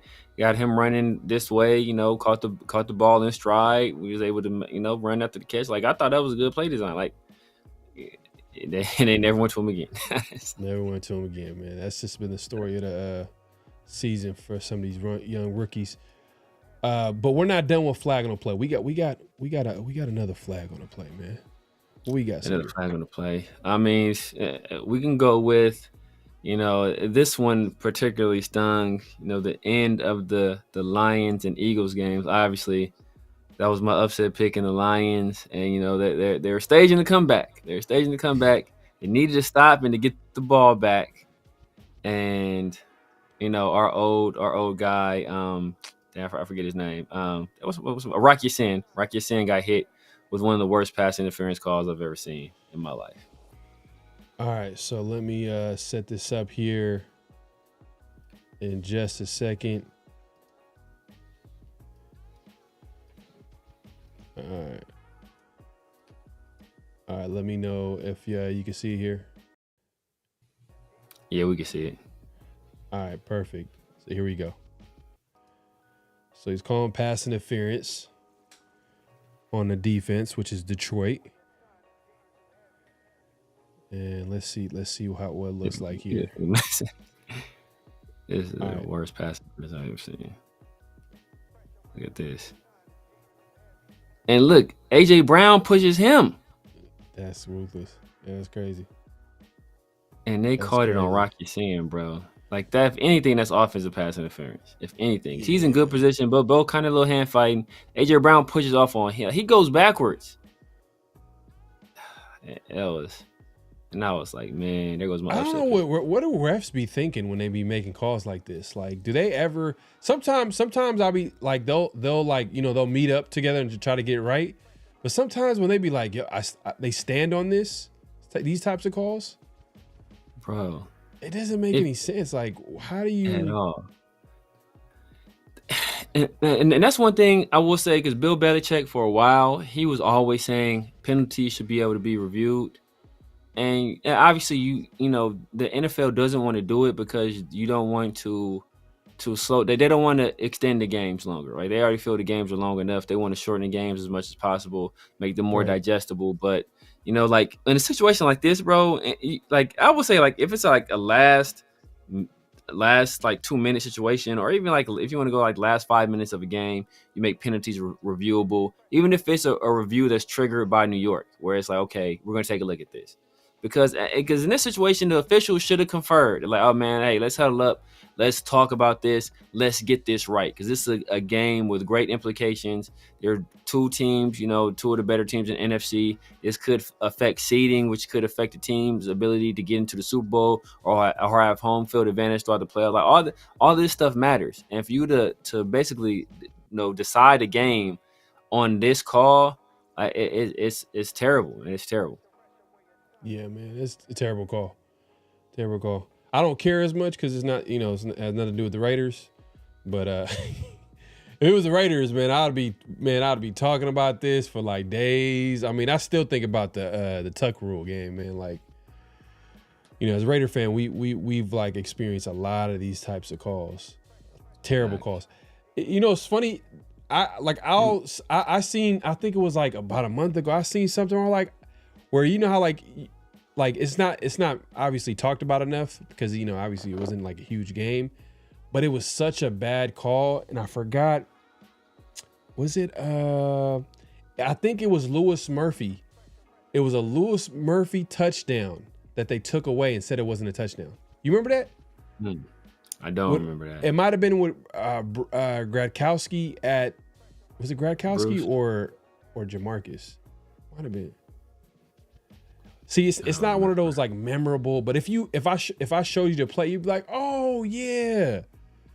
Where he literally scored a touchdown and then like he kind of celebrated all in one move, but it was like he clearly got the touchdown, and then they try to say it wasn't a touchdown. I think this might have been the same year where they were like they were taking away touchdowns away. Remember they took away a touchdown a Calvin Johnson that year. Calvin Johnson, they were doing like the like not holding the ball or not controlling the ball through the catch. Okay. Yeah, I remember that Calvin Johnson one was famous. That Calvin Johnson, that one was like, oh, it's crazy. That's when they really started doing it. It was like, oh, like what? This clearly caught the ball. Like, this what we doing now? It might have been that year. I mean, it feels like it might have been around that year. But I remember I seen that. I'm like, man, I completely forgot about this. Like, but it just adds to how many bad calls there was. I mean, obviously everybody remembers the little index card dude smirking, using index card saying exactly. Man, that First was terrible. down. Man, that was bad. That was disgusting. That was bad, man. So it's as a Raider fan, we've seen plenty of bad calls. This is bad though. This is terrible. And this was on fourth down. Right there to look at him. Was this on fourth down or third down? I think it's on third. I want to say. Yeah. But the Eagles end up winning, right? Yeah, Eagles win the game. So Eagles won. Yeah, that's the whole point because they won because of that. Yeah, they won that because exactly. They was able to basically kill the clock after that. Yeah. It is what it is, man. Yeah, flag on the play, literally, flag on the play. But yeah, man, we appreciate everybody coming through. Make sure to clock in, hit that like button, hit that subscribe, hit that notification bell. Is that all the flags on play for today? That's all of them. Okay. But just honorable mention, if anybody's watching the South Carolina versus Texas A&M game, I think we all saw the state trooper. That was just another honorable mention. I tried to keep it, in the NFL for this week, but that one was egregious. Oh, that was terrible. He went out of his way. Yeah, he put his elbow out. He went out of his way. He went out of his way, and the player was actually trying to avoid him. And and like you said, he put out his elbow out, and then like as soon as he bumped, he turned around, he got that finger out and was talking all types of trash, or all types of stuff. I don't know, you know what I mean? Probably South Carolina special. But yeah, man. LS did send me one too. LS did send me one about what LS said. LaFleur. When they talk about LaFleur, he's like, yeah, I don't talk to kickers. Did you see that? LaFleur said that? Yeah. Like the head coach of the Packers says, I don't talk to kickers? That's hella goofy. Damn. He basically was like, that's below my pay grade. That's below my pay grade. That's basically what he said. Like, I ain't got no time talking to kickers. That's crazy. And that was a great game. That might be a shot at would you say that might be a shot at Bisaccia? Because I think people are kind of Bisaccia might not be. He might get fired. Might be an outs. Like I think he's under fire over there. The special teams, I guess this season hasn't been as good. You know what I'm saying? So if the season goes left, he might go. And if Bisaccia is available, hey, I wouldn't mind Bisaccia as a special teams coordinator. Yeah, the special teams coordinator. That's it, man. He did have that Cinderella story, man. We got to give him. You know what I mean? You probably could have said like it would have been nice to give him another season, but yeah, just because they went to the playoffs, like he led that team to the playoffs. Like you gotta like that. Like if anything, you gotta reward that. You gotta see like, is there something there? Oh, okay, it wasn't something there. Okay, cool. And then you just, but he like that's the thing about Mark. It's just like like what are you doing? Like Yeah. Let's capitalize. Like, you just messed up that whole. Call it lightning in the bottle, and you let it out. Yeah, man. Yeah, it is what it is. It is what it is. But we're not done yet. We got notable quotables. This is where we pull up quotes that we find interesting, and we have a conversation about. Severe, what's the first quote? What's the quote that we got for today? The first quote is, and I've been peeping back and forth in the chat, and it's kind of been the theme for today. A lot of people have been throwing it in there, but your guy in mind, not playing that. Everybody's favorite, Geno Smith. Obviously post game, he pulled out the tried and true, the Derek Carr special. It's like, you can put it all on me. You can blame Geno. So hold up, is this did you send this? Now, I thought you didn't have it. Hold on, I can probably get it. Hold on. Get it. I can find it real quick. I thought I reposted it, but yeah. I got it. Shout out to my guy, Raider Resistance. I think he got it right here. So Okay, man. Right. If it don't look right, blame it on me. That's all you can do. Blame it on me. If your kids mess up at school, blame it on me. Car break down going to work, blame it on me. I keep saying this, man. Geno, you referenced them daring you guys to run the ball. In the first half, there was 31 passes, 3 sacks, but 28 passes, and only 3 runs. Do you have the liberty when they're daring you to do that, to check into a run or to audible into a run? Yeah, I mean, you can check into any play at any time, but would that be the right thing to do? Would you just go off script and just start calling your own plays? I don't think that's the right way to go about it. I think the right thing to do is to do what we practice and what we're coached to do. And like I said, the plays are there. I don't think there was any issue with the play calling. The plays are there. Guys are open. You guys watch the film. I know we got a lot of Monday morning quarterbacks who like to watch film and take screenshots and see where guys are open. So I'm sure you guys will see where the guys were open. For me, again, I just got to play better. And I keep saying this, man. If something don't look right out there, blame it on me, right? If it don't look right, blame it on me. That's all you can do. Blame it on me. If your kids mess up at school, blame it on me. Car break down going to work, blame it on me.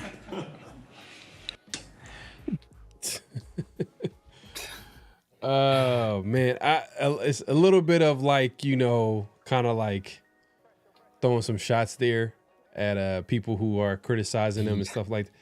But like, bro, you're not playing good, bro. It is at what all, it is. bro. You're not playing good at all. And I get it. He's like frustrated, and everybody's kind of criticizing him. And I know he's working hard and he's trying to get it right, and it's just not working out. But the bottom line, he's just not playing well, and the Raiders most likely are going to be moving on after this year, most likely. And the only reason why I say most likely is because they can get out of his contract without owning him any money, guarantee any money from his contract after next season. Yeah. So they can keep him and then draft a rookie and then have like an open competition, or let him play until the rookie's ready, and then you hand it off to the rookie and get him like kind of like a Jackson Dart, Russell Wilson situation, or or he wins it out straight up in that's best case scenario. Like he just wins the position outright in training camp, which is fine too. Like a Russell Wilson, like a Russell Wilson, Matt Flynn situation. Yeah, basically, man. But yeah, man, that's kind of my take on it. Is like he just sounds kind of salty about the whole situation, and he's kind of sound like that for a little bit, and we've kind of seen. And he cleaned up his body language from the last game. I think last game, that Denver game, and the games before previous to that, he was just man after every play just yapping and just doing the most. Like this game, I didn't feel like I seen that same Geno. I think he calmed it down. Maybe the coaches, someone talked to him a little bit, but I don't know if you remember him yapping as much this game compared to like previous games. I don't remember him yapping as much, but that could be because we were having some early success offensively. We got into the red zone. Obviously, one time we got into the red zones because we caused the fumble on defense. But I think the drive after that, we got into the red zone again as well. So we were able to kind of move the ball a little bit better early on. Mm-hmm. So maybe that calmed his nerves a little bit. So he wasn't as antsy and wasn't as angry. But like people point to the Mostert thing. Mostert messed up. Like you got to like when you mess up that badly, especially when on what could have been like a potential touchdown, like you kind of got to call the guy out. Now, obviously, Geno, like when you throwing 15 interceptions, like bro, you got it don't sound right necessarily coming from you, especially if you're not willing to take criticism yourself. So if people calling you out and you're not taking it like a man or taking it on the chin, when people criticize you, then that message don't land right. But people messing up, you still got to call them out, man. You still got to call them out. So You got to call them out, but I feel like a great communicator, a great leader kind of knows who he's talking to and how to talk to him. You know what I mean? Certain guys, you got to be in their face, and certain guys, like, hey, you just pull them to the side. Like, I mean, I don't know. I feel like that's a great sign of a great communicator. And certain people, if you yell at like people who don't know how to receive that well, then the outcome is just not. You're not gonna get the results you're looking for. No, that's 100% true. But yeah, like but it's funny though. I remember I seen like some with John Gruden, and he was like he was talking about how him and Derek Carr used to work, and he would tell Derek like, hey Derek, I'm about to chew you out this meeting. I'm gonna like get on your ass, so then you get on the team. Like so they would play these types of mind games. So then like when he wants certain results or he wants his leader to basically do something that he's sending the message, but he wants him to send the message to the team. Yeah. So, you know what I mean? I don't know if that's Pete. I don't know if that's coming from Pete. I think that's all Geno, but it is what it is. But it's all Geno. But we're not done yet. We got another notable quotable. What we got? What we got right now? So obviously the talk of the town, the talk of the nation, was our run game. Obviously we drafted Genty very high. Everybody knows how I feel about Genty, not only the pick but the player. And I take a lot of heat for it. I still continue to take heat, because Genty he can do no wrong to some people. But I have some people who they're starting to sound a lot like somebody you guys all know and some of you love. They starting to sound like your boy, basically. And we're going to go ahead and roll the clip. Is a good player, but he's not the sixth pick in the draft. You take that guy if you got everything you need, but you rewarded him as if he was one of those transformational running backs. He's not. When you watch him play in college, obviously what he was able to do at Boise State, it was phenomenal. He had a phenomenal season, but it's much different as opposed to coming into the NFL, especially when you go to a team that is bad as the Raiders are. You have to be that much more special. Hey, Ocho, I got a house, and the house ain't that spiffy. I just got a $35,000 couch. I ain't got no TVs. I ain't got no bedroom furniture. I ain't got no living room furniture. They needed too much to spend that pick on that guy. Let me ask you a question. Do you think the Raiders are going to go in the draft this year and get a quarterback? What you think? I'm not sure. Yeah, absolutely. And guess what? Guess who? Well, they probably would have screwed him up. He wouldn't have been what he is. Jackson Dart. Hey. Ocho, the Raiders they're so bad. They need so many things. If I'm Max Crosby, I want to get out. He's not going to win there. It's unfortunate. Raiders, they need a lot. It's going to be a long time because you understand how long it takes to build a team. Whew, man, that was Shannon Sharp and Chad Ochocinco, man, Chad Johnson, kind of going in on the Raiders. But I mean, I didn't see any lies. There weren't really any lies what they were saying. I mean, as far as, all right, look, this is where I stand with Genty, because I know people are like, oh man, like you're a Genty guy. I want Genty to be successful with the Raiders, straight up, through and through. But at the end of the day, I just want to put this on the record, because everybody's kind of just, I already know like the narrative is like, oh yeah, here goes Pharaoh. You know what I mean? He's going to defend Genty. But at the end of the day, I did want to go with an offensive lineman or address the offensive line with the 6th overall pick. whether that was, Membu, whether that was Kelvin Banks. Will Campbell's already drafted at that point. I wasn't really looking at anybody on defense. I really wanted to go offensive line. Maybe I was warming up to the idea of, T-Mac at wide receiver. You know what I mean? That could have been a possibility, obviously. But man, it's tough. It's tough to argue with them, and obviously when you look at the results, like right now, like the Raiders are struggling, and the Raiders got a whole lot of needs. Now I'm gonna play devil's advocate because I'm good at doing that. I'm gonna go ahead and play devil's advocate. The Raiders could have looked at it as a situation when they drafted Genty as we need talent. Forget premium positions. Premium positions. The Raiders need talent. They need talent. And on top of that, they didn't want to draft a guy where they felt someone on the board was a better player. So in this case, they felt that player was Genty. And by all, accounts, everybody looked at Genty as one of the best prospects at running back, the number one running back on everybody's board, one of the best players in the draft. Now, obviously, your argument and what we talked about and why, I was like, we should probably go offensive line is that, like, running back is not a premium position. You probably can get one later. And you can draft an offensive lineman in the first round, probably get a running back in the second or third round, whatever the case may be. But the Raiders didn't want to go that route. It was conservative in that they didn't want to get a player that they felt lesser than the guy that was on the board and the guy that they valued and felt like it was a better player, and that was Genty. And they looked at it from perspective, they needed talent. The Raiders need talent.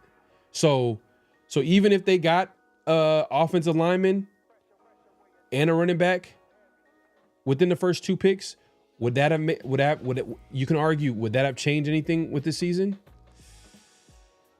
Well, let people tell it. You got to think about it. I'm just putting it out there. Yeah. You would have to think about it like, man, the way the season's going, it's like, man, it doesn't look too good. But so hindsight is 2020. Right now, we know that Membu is, I think, looking good with the Jets, and I think Kelvin Banks is playing well with the Saints.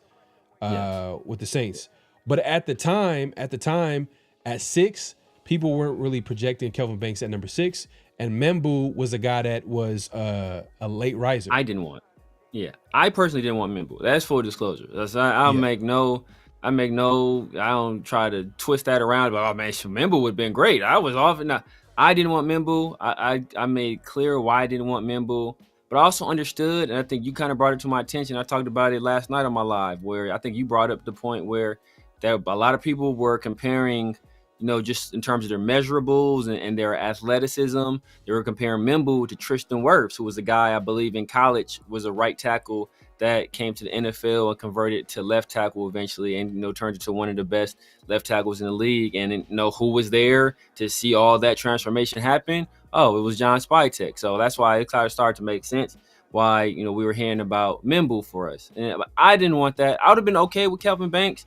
I thought Kelvin Banks, hey, you put him at right tackle, slide Glaze in at guard. We're kind of set. We got Colt, we got Miller, we got Meredith, we got JPJ, we got Glaze, and we got Kelvin Banks. I'd have been cool with that. Obviously, I was a guy that I wanted Teteroa or I wanted Will Johnson at 7. But obviously, and both of those guys have performed fantastically, right? I think Teteroa is the second in the league in terms of I think he has the most. I might not second league in terms of rookie receiving. I think he might be leading rookie receivers in touchdowns. We all know how Will Johnson was. Who's leading rookie receivers right now? Igbuka. Oh, Buka, yeah. I don't know. I got to look at that. He might be number even though one. He's been hurt. Even though he's been hurt, I think he was at 600 yards. Let me check his. I'll check it. Bro. He's at 7-something. They're both in the 7s, and nobody else, no other rookie receiver, no other rookie receiver has more than 300. So gotcha. They're both playing fantastic. Obviously both those guys. There was a world where we could have had both Teteroa and Will Johnson. Obviously, that still wouldn't have addressed our offensive line issues. We didn't know our offensive line, and in defense of the Raiders, we didn't know our offensive line was going to be this bad, just because down the stretch of last season, it actually looked like the unit started to gel a little bit, and we were expecting a leap from JPJ and expecting a leap from Glaze as well. But in the deepest run, and I understand the argument about all talent. Hey, you want to just grab, Genty. It was a position we felt was a position in need. Real quick, because I want to be clear on what I meant when I said the Raiders need talent. The Raiders need to stack talent. Like they're in a talent deficit, so they need to stack talent. Yeah.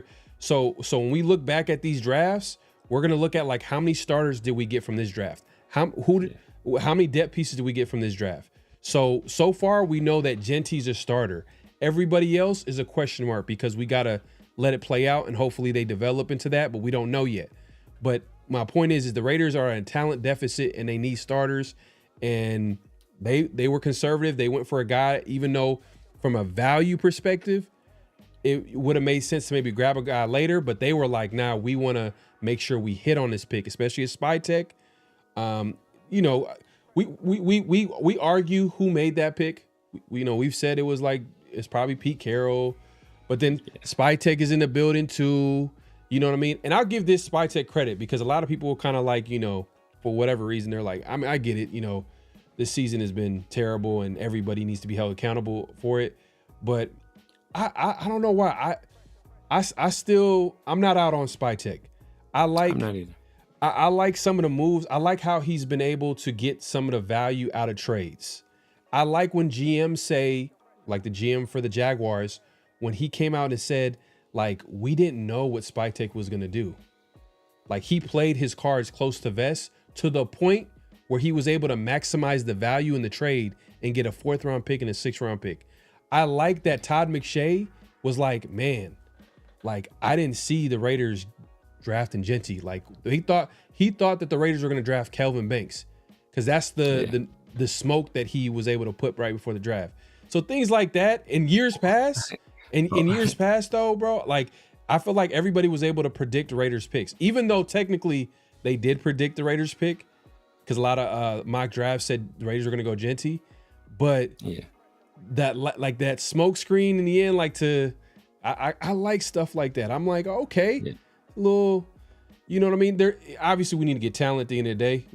that's what matters. But he's showing some signs of like, okay, all right, you're holding your own as far as being a GM and having a poker face. But go ahead, bro. Yeah. My bad. I didn't mean to cut you off. Yeah.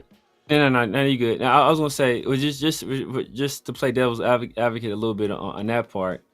Maybe the plan the entire time was to draft Kelvin Banks, and maybe there was last minute switcheroo where some people pulled rank and said, you know what, that's not what I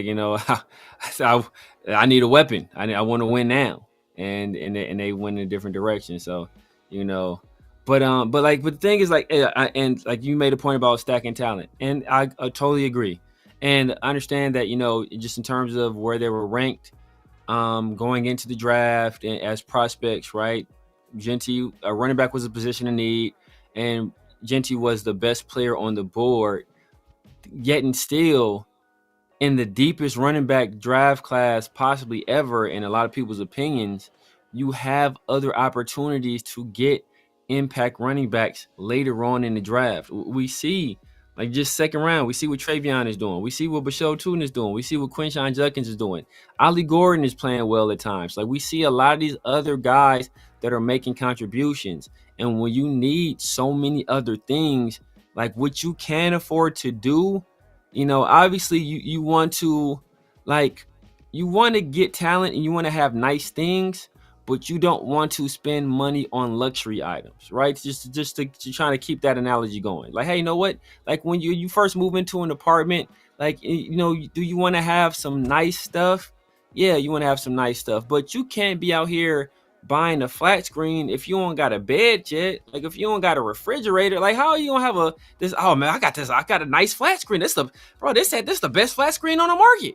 Like, bro, it's hella other nice TVs. Like you don't need a ultra 4. What are you watching your ultra 4K TV from a pallet on the floor, bro? Like you got to make it make sense, and that's what we're doing. And what annoys me more than anything is that the reason why everybody says Genty isn't successful is exactly the reason why we shouldn't have drafted him. Like, oh, how you expect Genty to run, bro? He doesn't have any offensive linemen. Well, maybe you should have drafted offensive lineman instead of running back. Like, come on, bro. How you expect him? They're loading the boxes. He has no outside weapons, right? Like, how you expect him to run against all these loaded boxes? Like, well, you know what? Maybe you draft some weapons to stretch the field, some premium weapons to stretch the field to get to lighten up these boxes, or get some better passing threats to lighten up these boxes, right? Like maybe you do that. Like people like when I talk about Travion, like, oh, Travion, look at the team. Like, bro, last year they were considered one of the worst offensive linemen. They were considered one of the worst skill positions at wide receiver in all the league. So everything that they did that you're saying is the reason why Travion is having so much more success than Genty, even though he's also having more success than any other running back that they had prior to him. I wonder if is it the surroundings or is it just him as a player? So he's also having more success than previous guys that started for that team. But everything was done this past offseason outside of Drake May. So like we conceivably could have did a lot of those same moves. Their offensive line was so bad that guess what? Their first pick, they took an offensive lineman, right? So like that's what you do. You address those positions first, and we chose not to. So you can't. The reason why you point to Genty not being productive can't be the same reason why you shouldn't have drafted him. Like it doesn't add up. And I ask the question all the time. Like people be copying these plays for Genty, and make no mistake, Genty is a better player than Zamir White. He's a better player than Zamir White in almost every way. But none of these people made the excuses about offensive linemen being in the backfield or poor quarterback play or poor play calling. When it came to Zamir White, it was just, oh, Zamir White is terrible. He sucks. He's bad vision.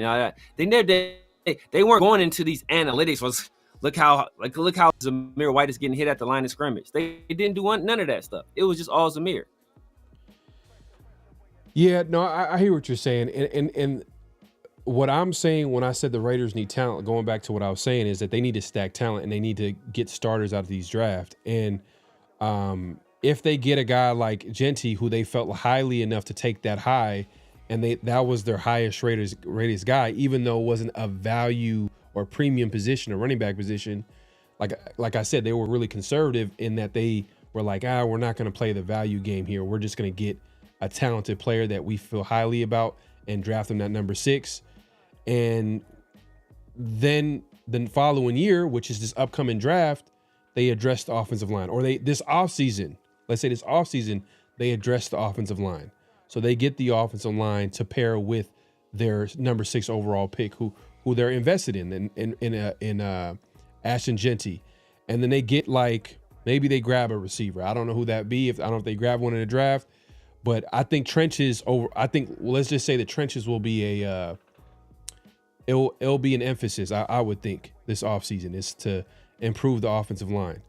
And if that's the case, then you give Genty what he needs in his second year in the league. What do you say to that? I say, what is more difficult to find? A franchise left tackle or right tackle, or a productive running back?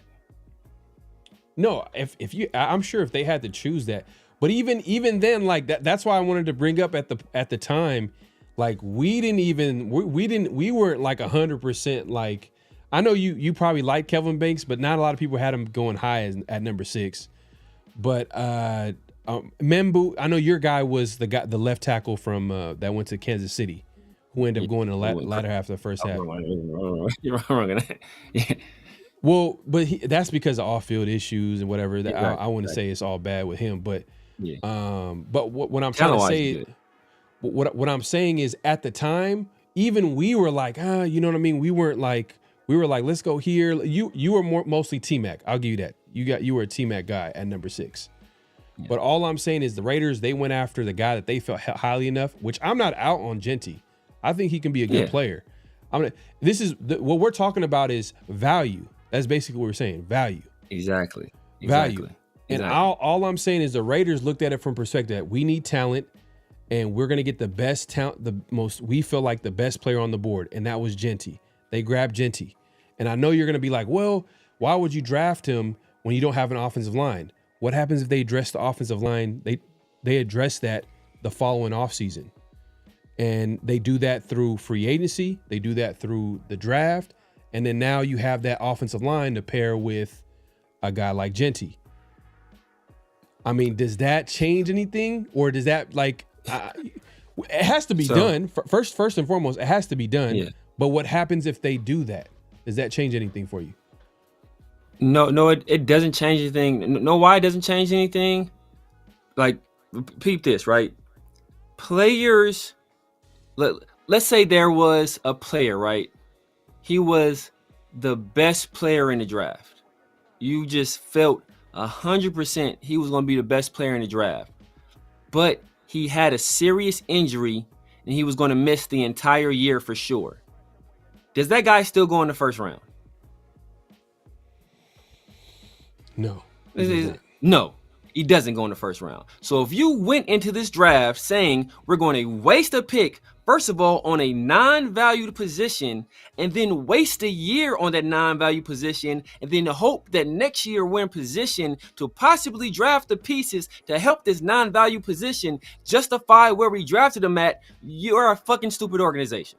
Like, you're stupid because you're wasting a year of this on a position that you shouldn't have drafted in the first place. So and teams, like, that's what I'm saying. Like, that's why I put in those terms, because teams, they're always thinking about, and you talk about it as well. Teams they're thinking about win now, or who can help me, who's going to contribute this year, who's going to help me win immediately. Like, we talk about Michael Bush, how we were able to get Michael Bush, a guy who was projected as potentially a late first round pick. We were able to get him in the third round because he had that serious knee injury at Louisville, and people knew he wasn't going to be ready for a year. Well, we were able to get a first round pick in the third because we knew he wasn't going to be ready for a year. So, like, we can't be drafting a running back position in the deepest running back class of all time, even with the thought of saying that he might possibly not reach the levels that people said he was supposed to reach.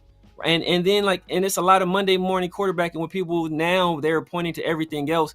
When I pointed all this stuff out before, it was, oh, you don't know more than Pete Carroll, you know more than Chip Kelly, you know more than John. It's not about knowing more than them. It's just about logic. Sometimes just logic just dictates your move. And in the deepest running back class ever, you don't draft a running back early, and especially when it's a devalued position. You get it's a weak wide, not necessarily a weak wide, but the wide receiver class wasn't that deep. Like the tackle class, it was good early on, but not great late. With the guard class was like good early on, but not great. So you address these shallow positions that are of more import than the running back position, and then you can get a running back later because the class is so deep. It's almost like when we drafted Tyree. It was a weak defensive tackle class. But it was a good edge class, right? Like case in point, Byron Young, who's a plus starter, was drafted in the third round that year. You know, at the same round we drafted the other Byron Young. Like, why not draft the best defensive tackle in the class in the weak D tackle class and get an edge later? But we did the opposite. Like, you got to address the value positions first, especially when those value positions aren't deep in those particular classes. It's just, like I said, it's just 2 + 2. But sometimes people try to overthink the stuff and try and reinvent the wheel. And then that's why we end up with, like I said, Genty's a good player.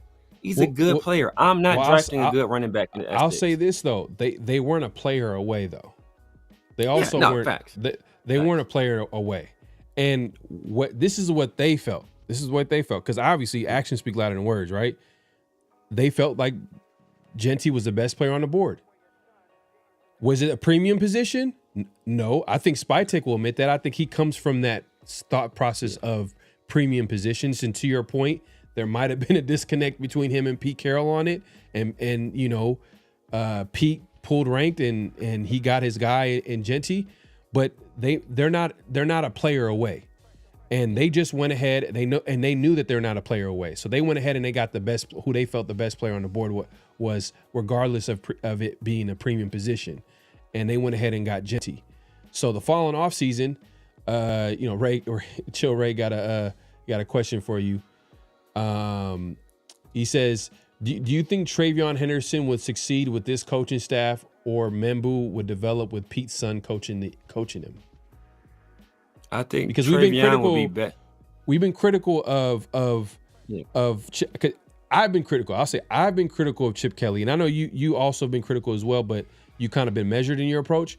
But I've been critical of Chip Kelly. But I know one of the things that you said was that like a lot of the coaching staff that has been built under that offensive coaching staff has been built by Pete Carroll. A lot of Pete Carroll guys, like Pete's son.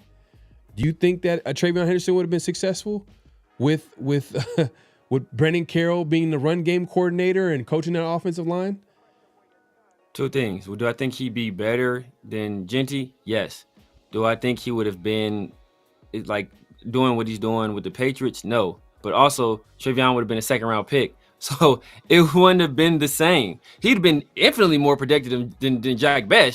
He'd be doing way more than Jack Bech doing. That's not even the question. So, it's like, that's why I look at it. Like, and Membu, in terms of Membu, like I said, I wasn't super high on Membu. He was also a guy that, a lot of people thought was raw. So how would he look with Pete Carroll's son coaching? That I don't know. But he couldn't be any less from what the projection was to actually is than Genty. From what we heard about the projections of what Genty thought he was going to do to what he's actually doing, I think Membu would be closer to reaching what people thought of him as a player than Genty is to what people thought he would be as a player, if that makes sense. Yeah, man. They went ahead and got Genty. I'm not out on Genty. I'm not out on Genty, but like there is an argument to be had, and that was one of the biggest argument is like the Raiders are not completely there yet as a team, and they took a guy like Genty who's not a premium position, or it's not even a premium position. Like I think the biggest argument is like they didn't have the pieces around him to take advantage of his talents. You know what I'm saying? Which is the offensive line. Like the offensive line was a big question mark. We thought like, oh, okay, we would thought maybe they would address it. Maybe we were hoping for a Ted Ratledge in the second or third round. You know what I mean? That would have been nice with this offensive line. That would have been, you know what I mean? And the injuries haven't helped too as well, but it's just been a crazy year offensively. But I think the other side to this is just the fact that they wanted talent. They felt like the best player on the board, who was Genty, and they felt like they weren't a player away. It wasn't like they were a player away. They felt like, let's go ahead and get the best player on the board. We feel at it, and that was Genty.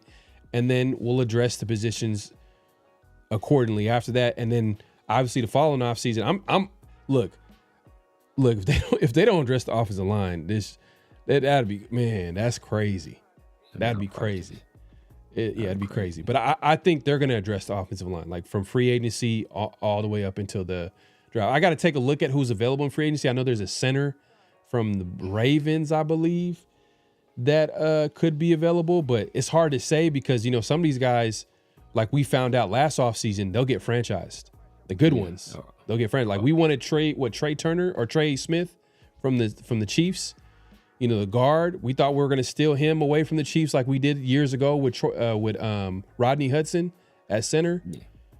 Chiefs ain't that dumb. They went ahead and they franchised them and they locked them up for a few years. So the Raiders kind of have to get lucky. And I think, and that's another thing too. I think this is like a popular thing for people to say is like, oh man, free agency was terrible and like it was bad and they weren't aggressive.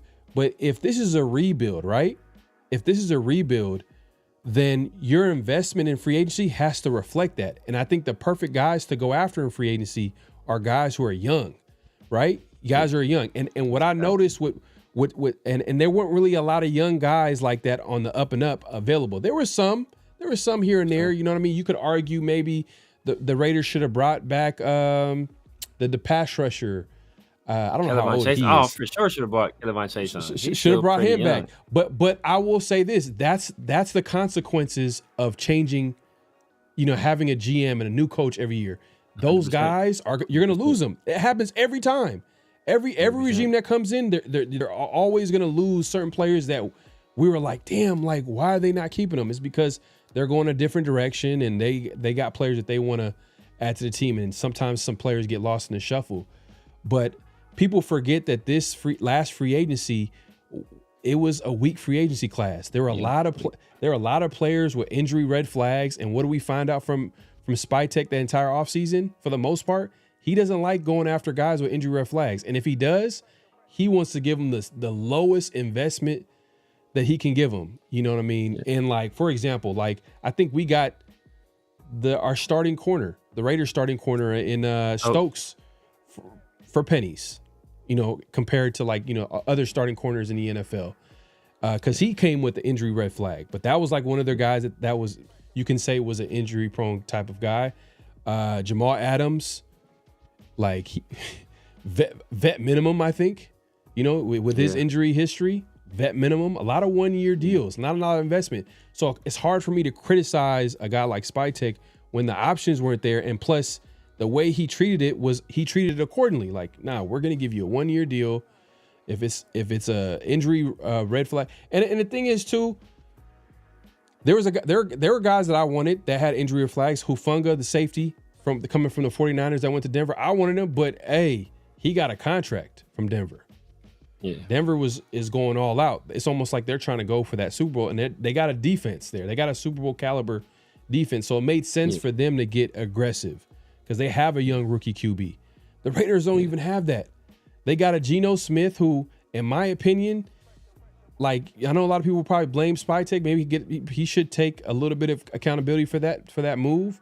But that was a Pete move, bro. Pete Carroll, bro. That's Pete Carroll. That was Pete. He did that for Pete, bro. He did that for Pete. And they needed a quarterback. They have to have somebody out there. Fact. Like, they have to get somebody out there. They can't just roll into the season, hey, you know, O'Connell. Like, that's just not going to happen. Like, you know, years past, the year before that, it was, you know, Gardner Minshew. Even though we all knew that he was like, nah, we need to draft quarterback. But, you know, it is what it is. I'm not out on Genty. I'm not out on Spytek. It's too early to call. We'll see how they maneuver it. Do everybody has every right to criticize it? For sure. Until they address the talent, the team, and make it work and make it fit, you know, you can definitely criticize it. But yeah, go ahead. I mean, I was never in on Genty because like I can't be like I'm not out on him. I was never in on him. And like I said, I never thought, and I don't think he's a bust. I just think he's a good player. He's like, and that's what and that's why when I heard what Shannon said, I was like, bro, you know, my sentiments exactly. And look, we heard it, and it's not the first person that said it. Chris Sims said it early in the year. Ryan Clark said it, and people, then Genty had a big game, his only big game of the year, and then you know people, what do you say now? But they're all echoing the same sentiments. Like he's a good player, and you know, and we asked to give him some opportunities on the outside, and today and last game he had some opportunities on the outside, and he didn't capitalize. Right, one play he took a 4-yard loss. He was 1-on-1 on the outside with a corner, and rather than try to make something out of it, he took a 4-yard loss in the red zone. It's like, bro, like how many more examples do we need to say he's a good player, but he's not transfer? Like as you know, Shannon said, he's not transformational. He's not a guy you built your offense around. He's not, you know, a foundational piece. He's a good player that's going to be productive. He'll have some 1,000-yard seasons. Might even make a Pro Bowl one day. But you know, is he going to be a game changer that, you know, to change your entire offense? Like Kyron Williams made a Pro Bowl. Like, you know, he was drafted in like the 3rd round. Bucky Irvin made a Pro Bowl. He's drafted in there's guys available later on that are going to do those same type of things. And you know, I just don't feel that there was any value there in that pick. And when you lose value, that's what hurts you the most. Just because you lose opportunities to pick up other players at those positions and still get a comparable value at that same position later on. Yeah, I'm not saying that Genty's generational, but I also wonder, like, how did some of these guys that are generational running backs, how their offensive line looked day one, or when it was less than desired, like it was average, because the Raiders' offensive line is obviously not average; it's below average. It's terrible. It's probably one of the worst in the NFL. But I want to see, like, I'm curious to see like these guys, like the Adrian Petersons, the LaDainian Thompson, all these great players who obviously we all know them to be great players at their position. What did they do when, like, did they have a bad offensive line? Did they have a bad? Because I know that with Minnesota, I don't know right off the gate if it was that, but I know in Minnesota there was he had some all pros on that offensive line. I think one or two, at least a couple of guys are like, they're pretty good. So I don't know if it was right off the gate though, because we all know what Adrian Peterson did day one. Like, it was crazy season. But my point is like, was the offensive line, because it's not even average. How could you even? It's not even like, God, like, it's just so bad. It's bad on a lot of different levels. And I'm not gonna call Genty generational, especially because he hasn't shown me or done anything yet. But also the offensive line is just kind of like bad too, where it's like, man, like, we gotta. It's tough, but that goes back to the original point that you're trying to make was the value of taking a running back when you don't have all the pieces around him. But that's a question I want to answer. I want to look at some of these great players, these generational talents, and I want to look at their offensive line. And was it good that season, or was it average at least? And if it was below average, that's actually something that. Look what Saquon did with the Giants the first year. I would look at Saquon. He led the league all pros. I mean, led the league all-purpose yards as a rookie.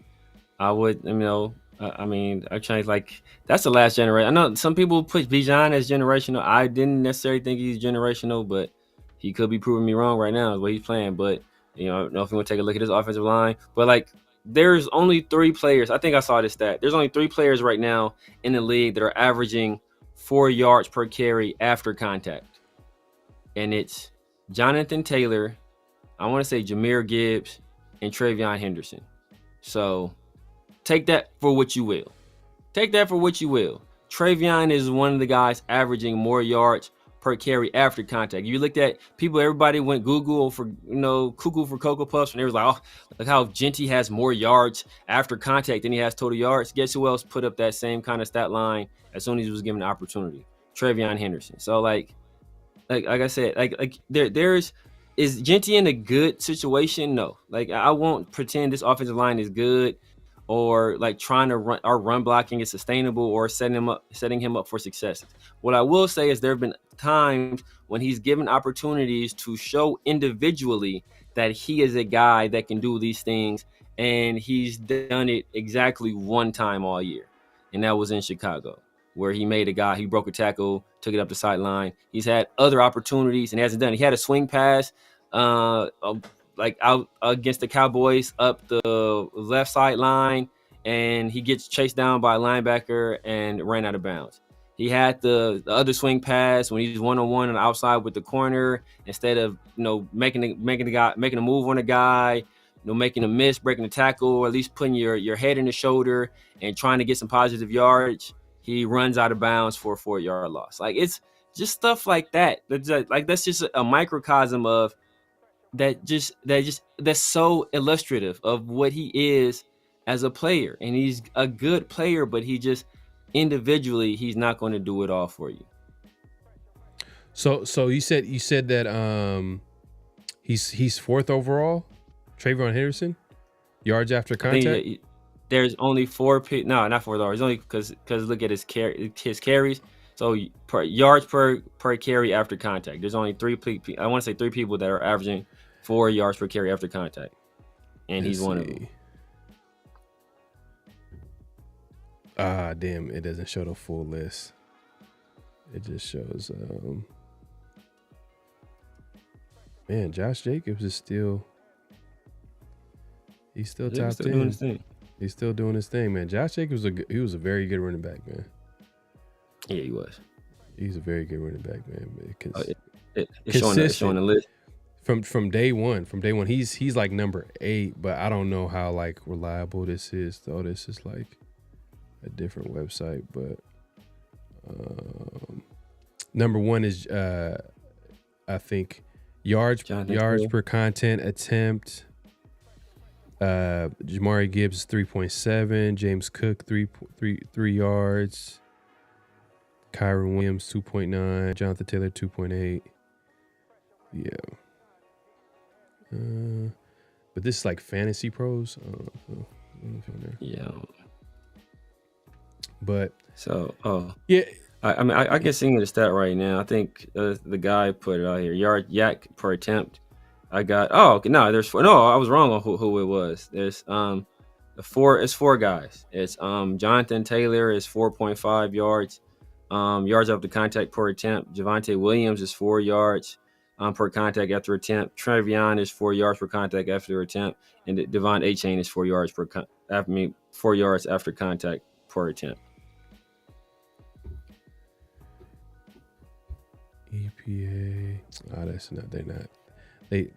This one only gives the total yards after contact. They don't give the average. It is what it is. But yeah, man. Hey, look, man. We'll see, man. Right now, it doesn't look good for the Raiders as far as from a talent perspective. They just need talent at the end of the day. Hopefully, Genty balls out moving forward with the next coaching staff. You know what I mean? We'll see. Hopefully. We'll see. But my guy, LS, man, appreciate the super chat. He says, drafting Genty didn't just cost us number 6. It cost us the opportunity to move back and acquire more capital to help fill the team out. It's bad with drafting a running back at 6 unless they're putting up 1,500-yard play. Okay. Yeah, I mean, that's valid, man. That's valid. We'll see what happens moving forward with his career, man. Because if he's a bust, that's even worse. If Genty's I think he's a high ceiling. I think he's not a high ceiling. I think he's a low ceiling, high floor player. I don't think Genty's going to ever be just like trash or a bust, just because I think he has qualities that are going to help him be at least successful in the league. I don't think he's going to ever justify being the number 6 overall pick, though. All right, we'll see. We appreciate everybody coming through. Make sure to clock in, hit that like button, hit that subscribe button, hit that notification bell. We're not done yet. We got one more last segment here. We got what's real, what's not. This is where we say a statement, and we react as well as everybody watching. If it's real or it's not. Severe, what we got? Yes, man. So obviously the Raiders are in the midst of a tough season. And, when we first made the move, the transition, and we moved off of our last head coach and we moved to this new head coach and this new regime, the chorus was echoing throughout all of Raider Nation. Oh, at least we're going to be better than last year. If nothing else, we're going to be better than last year. So the what's real, what's not for this week is the Raiders will get to 4 wins by the end of the year. The Raiders will get to 4 wins by the end of the year, which would equal our win total from last year. I'm going to say it's real. Because I think Pete is trying everything in his power to win games. And I'm not saying it's a guarantee that's going to happen. But like, if he's doing that, he has 2 winnable games on the schedule. He has the Browns coming up, and he also has the Giants. And now the Browns is an interesting situation because they're gonna start Shedeur this week, and this would be the timing is impeccable. But that's what teams do. They look at weak teams, trash teams, and be like, all right, we'll start them out against this weak team. And guess who the weak team is? It's the Raiders. So. And then the Raiders passed on Shedeur, just like a lot of teams. So it's gonna be interesting to see how he plays. But Patrick Graham against rookies, usually he plays pretty well. Like I feel like he does a good job against rookies. So we'll see how that looks on Sunday. But the main thing is that Myles Garrett is in town. That's the game wrecker. I'm like, I don't know what's gonna happen on offense. But I think the Browns game and then the Giants game are the 2 winnable games. I think Pete is going to try everything possible to win those games. There's obviously other games in between that time, but I don't think the Raiders have a chance in winning. It's the Chargers. I don't think they're going to win that. They're not going to win the Denver game. I mean, they almost won the first time around Denver game, but almost doesn't matter with this team. Yeah, and we'll be at home this next time too. So yeah, I'm gonna say it's maybe, real. Maybe. I'm gonna say real. I think they're gonna get to 4 wins. They're gonna get to 4 wins. Damn, if they don't get to 4 wins, oh, and they fired AP. We might not get to 3, brother. We might not get to 3. Yo, it's look, because we speak this, right? Talking about the 2 teams that we play against that we conceivably have the best chance against is the Browns, who are, obviously we know Myles Garrett's been wrecking shop. And then Mason Graham is a good player as well, right? So they got 2 guys on the defensive line that are going to cause issues. We just played a Cowboys team that essentially had 2 guys on the defensive line, and they were able to control the whole game. There was a time where they dropped 8 people into coverage. They dropped 8 people into coverage, only rushed 3, and they still got instantaneous pressure. So, if we're rolling out this same offensive line this next upcoming week, as you just said before, Derek Thomas, you better watch out, brother. You better watch out. You better watch out, man. Somebody could break your record. And then you look at the Giants game, right? Who did the Giants draft with their first round pick? Abdul Carter. Who do they already have there that's probably could possibly be the best interior defensive lineman in the NFL? Dexter Lawrence. Yeah. Who else do they have there? Brian Burns. Thibodeau. And Brian Burns. So they got 4 guys that could conceivably, they got 4 potential Pro Bowl / All Pro level guys. Maybe like Kayvon Thibodeau, less so, not really All Pro Bowl, but a good player. But Brian Burns, he's been an All Pro guy before. Dexter Lawrence, clearly, All Pro guy, and we know Brian Abdul Carter, people think he will turn into. So, our offensive line against that defensive line. I say more? Guess who they're going to try to get back though before the game? Who, Dart? Colton Miller. Oh, bro. If they because they asked Pete, and he's like, we're working it. We're hoping he's gonna be back. He's gonna be back this season, bro. But Pete is, I'm telling you, bro, he is trying to win game. It's AP all over again. You remember last year, the Raiders couldn't tank it right last year. No. What makes you think they're gonna tank it right this year? Because last year, Mark was I think he probably spoke to AP, or there was AP had an understanding that hey, if he finishes strong, or he gets a certain amount of wins or whatever, he gets to keep his job, and then that wasn't the case. Lie detector determined that was a lie. That was a lie, and the same thing might be true for Pete. I think Pete is trying to finish strong. Because bro, it sounds like the Raiders are kind of we need to get out this situation, but if he finishes strong, then I'm okay, well, let's see what happens after that. But I'm telling you, brother, right? They always mess it up, man. They always mess it up. That's what I'm betting on. That's why I'm saying it's Raiders to Raider it up. It is. Come on, bro. They're gonna do something stupid. They're gonna do something dumb. I will say this. I will say the main difference here is that last year we had some of our easiest games. Bro, me too, man. I will be so mad. But last year we caught some of our easiest games toward the end of the season, right? But this year, our easy stretch was low key in the beginning. What we thought would be the easier stretch was in the beginning. When we played the Jags and we played the Colts, we thought that was the easy stretch of the season. Obviously, the Titans were able to get that win. We didn't know what Chicago was, so we thought the easier stretch was in the front end of the season. But now, on down the stretch of this season, we got a whole bunch of tough matchups. Man. So I think our only hope to really win the game, the Browns game, I can say possibly if Shador turns the ball over a bunch. But Quinshon Jackson might just run the ball all over us, and Shador might just do play action all day and throw to Harold Fannin and Njoku, and then just win the game like that, right? And just never really have to do anything spectacular.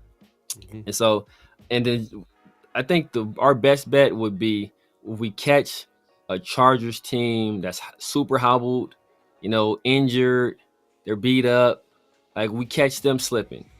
And because we saw who just put the beats on them, like somebody just put the beats on them crucial. And that was the Broncos. The Broncos just put the beats on the Chargers, or the Jaguars? No, it was the Jaguars. The Jaguars just put the beats on the Chargers, right? Yeah, the Jaguars just put the beats on them. But they had that was your upset pick right there too. Yeah, that's my upside. Yeah, so it just like beat them bad. Like it was beat them bad. So like they're kind of vulnerable right now. So maybe we sneak and get that, and that's a divisional game. Obviously there's the animosity between Pete and Harbaugh. So there's that dynamic there. So maybe we can sneak and get, especially if you force Colton Miller back into action, which would be discussed. That would be bro. At that point, I'll probably call for Pete to get fired. Like right now, I'm like, you know what? Hey, let him kind of leave gracefully. You know what gets you hella mad? I already know this would get you hella mad. If like the Raiders had a chance to get like a top 5 pick or whatever, or top 3 pick, and Jesse runs for 350 yards. He goes crazy. Oh my goodness. He has the best game of his career. I will be hot. Oh man. I'll be so mad. And the Raiders handed off to him 35 times. Exactly, right. He just handed off.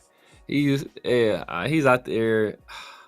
I'll be so hot. Our line's so bad though. That's never gonna happen. Our line is so bad. It's never. No, it's not. It's never gonna happen, bro. It's disgusting. He'd have to get 300. He had to get 350 yards, 5 yards at a time, bro. Yeah. I was arguing that the Raiders should have probably ran the ball more from a balance perspective, just to keep the defense honest, like just to have some type of like cohesive. Can't even tongue twister. I want it to be where just a balanced attack, but I understood what it was too. The offensive line they couldn't block anybody too. Like it is what it is. People dying in the chat. I'm telling you, bro, like the Raiders are gonna do it's gonna be some goofy stuff, bro. Like, because there's always every year there's always gonna be like a game where we didn't expect it. I mean, the Patriots game, even though now that we look back, that was actually a great win based off how the Patriots are playing, but it wasn't like an unexpected win at the time. So they're gonna do something where be like, oh my God, the Raiders. They find a way to get a victory on the road. Oh my God! Yeah. I'll be so hot, man. They finished with the number 9 pick instead of the number 1 pick. That's exactly what happened, because, like you said, like one win, bro. Oh my God, one win can drastically change. I can still talk about it to this day, bro. That I remember that win we had against Denver, and that was the difference between Quentin Williams or Nick Bosa. And obviously we ended up with Cleveland Farrell. And I still remember that Denver game. People were like, oh, they can't be just losing games to get, you gotta go. Bro, like, don't nobody remember that game. Look, and I remember we played Kansas City last game of the season. Yeah. They're gonna be playing. No, they're kind of struggling. They're kind of hot. They can't afford to give up no games, bro. They kind of struggling right now. They gotta win everything. Yeah, they gotta win everything. But I ain't gonna lie, it would kind of feel good if they beat. I know this. It's just like the Raider fan in me, even though they should lose that game, but I'm just saying, like, it would feel good to beat them, and then they can't make the playoffs. That would feel just. But obviously with the Raiders, they need to get that pick for sure. Yeah. But if any, I don't think. I just think, to be honest with you, I think the Raiders are gonna get a top 10 pick. They're gonna get a top 10 pick. Top 10. I don't want just top 10, bro. I want like top 4, top 5. Man, it's gonna be tough, man. It's gonna be tough. Yeah. See, like it'll be different. Like if it was a situation where we were like 7. We're like 7 and 8 or 7 and 9. And it's the last game of the season, and we playing Kansas City, and they have a chance to go to the playoffs, or we have a chance to knock them. If it's that situation where it's like, okay, we already not gonna be picking super high, all right, cool. You know what? I want us to win, knock them out the playoffs. A la Gruden and what was that, 99 or 98, 99, in that situation. But in this situation, bro, where like every win is in draft position is at a premium. Nah, bro, don't even mess around with that, bro. Don't even mess around with that. Hey, look, at the end of the day, for me, I know a lot of people want to go quarterback. Man, I'm not like a big Mendoza guy, but Ty Simpson is kind of interesting. But I ain't gonna lie, BPA, I'm kind of like warming up to the BPA. Arvell Reese. But then, like right now, I seen Dane Brugel has him like as the number one prospect. He might be like the number one guy. So if these quarterbacks go early, and the Raiders can benefit from these quarterbacks going early, and they can get the best player in the draft, like arguably the best player in the draft, because the best player in the draft is not the quarterbacks. It's a lot of these defensive players. Yeah. Like Bain. I mean, a lot of people they're not quite as high as Bain as he was, or they were early in the season. I think it's like a lot of people think he's kind of undersized, stuff like that. But Arvell Reese is a guy I noticed, and now he's climbing draft board. So I'm like, damn. Like, man, I know we gotta get out of here because I feel like we could talk for hours or whatever. But I hella forgot to mention this to you because I was talking to someone about the Brady, right? And like in the type of quarterbacks that he would go for. And I feel like Brady. I feel like Ty Simpson would be a Brady quarterback. Ty Simpson would be a Brady. He would. We would. Oh, yeah. I can see that. I can see that. Because he was on a recent podcast, and it was a clip from that podcast where he was talking about the quarterback position and the development and how it's played. I'm paraphrasing here. I'll send you the clip later or whatever, but he was just talking about it and how important it is. He was saying, I think one of the main quotes he kind of said was that he was saying that man, what did he say? He said the running is a trait. Yeah. Running is a trait versus skill or something like that. Yeah, it's a trait rather than a skill. And he was saying to ability like to process the defense and all that type of stuff, that's a skill. That's something that you had to. Then he started talking about like, guys like Tom Brady, guys like Drew Brees and Peyton Manning. And then I started thinking about it. I was like, bro, like what are you like? A lot of these quarterbacks is coming out. They're not Peyton Manning and Drew Brees. They're not pure pocket passers. Now I will say that like maybe Mendoza. Like I think he'll like Mendoza. I think he'll love Mendoza. He'll have an interview with Mendoza. Like, oh my God, he's got it all together. He's got it all figured out. So he'll love Mendoza. Yeah, and then you hear him in other interviews where he kind of talks about how he values players that stay within a college for a long period of time, especially with NIL. A lot of people are transferring, and like him and Peyton Manning on the podcast, they were talking. They were like, "Yeah, man, like I was with my offensive coordinator in Tennessee for all this many years." You know what I mean? And they're talking about their whole journey in quarterback and how they were able to get better as a quarterback because they were in the same system. So he might value these guys that's been in the same system. Now, Ty Simpson, he hasn't, been a starter for that long. This is his first year starting, but he's been with Alabama for 4 years. Yeah. As a backup. Yeah. He hasn't been in the same system though. But that's not his fault. Right.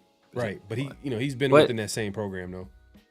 I would think you would value guys that have shown they can have success in multiple systems because in the NFL it's ever changing. So you kind of have to show your adaptability, your ability to pick up a playbook and digest it and go out there and have success under different circumstances. So you would think that I honestly, obviously maybe it's a little bit easier if you stay in one system, get a little more confidence and things of that nature. You're able to build a little bit better, but also being able to operate multiple systems, I think that's a value as well.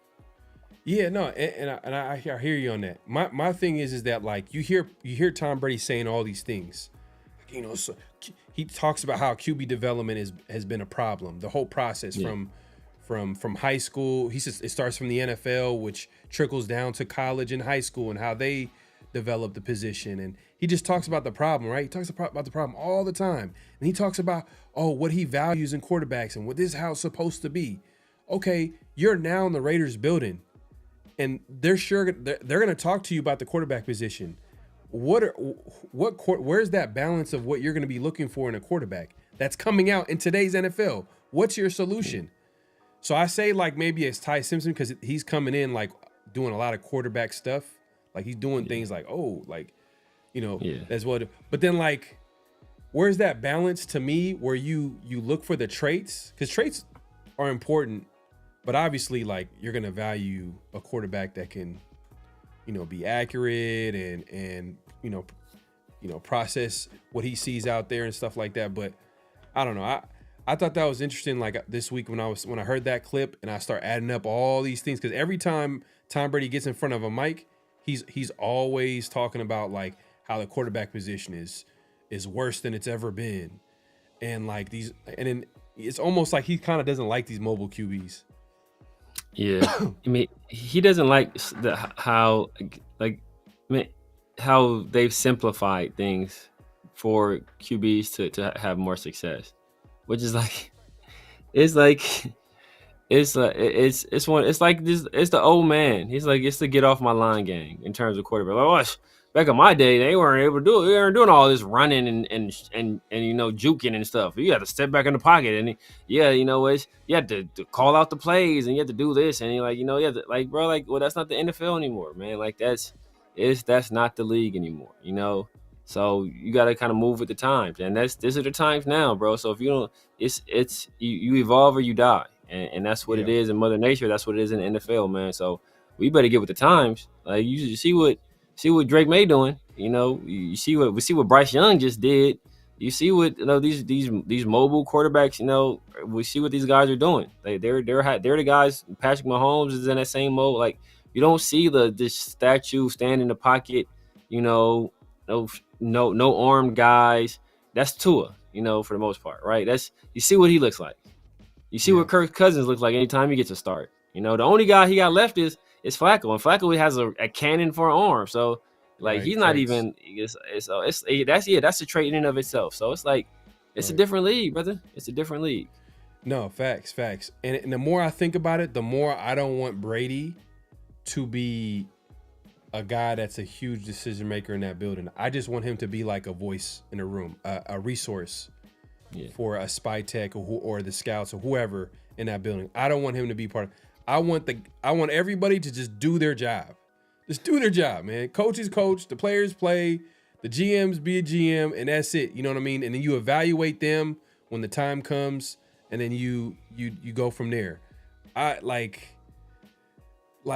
on, at the end of the day, bro, because when it comes to the QB, I want the QB to match the offensive coordinator and the QB coach.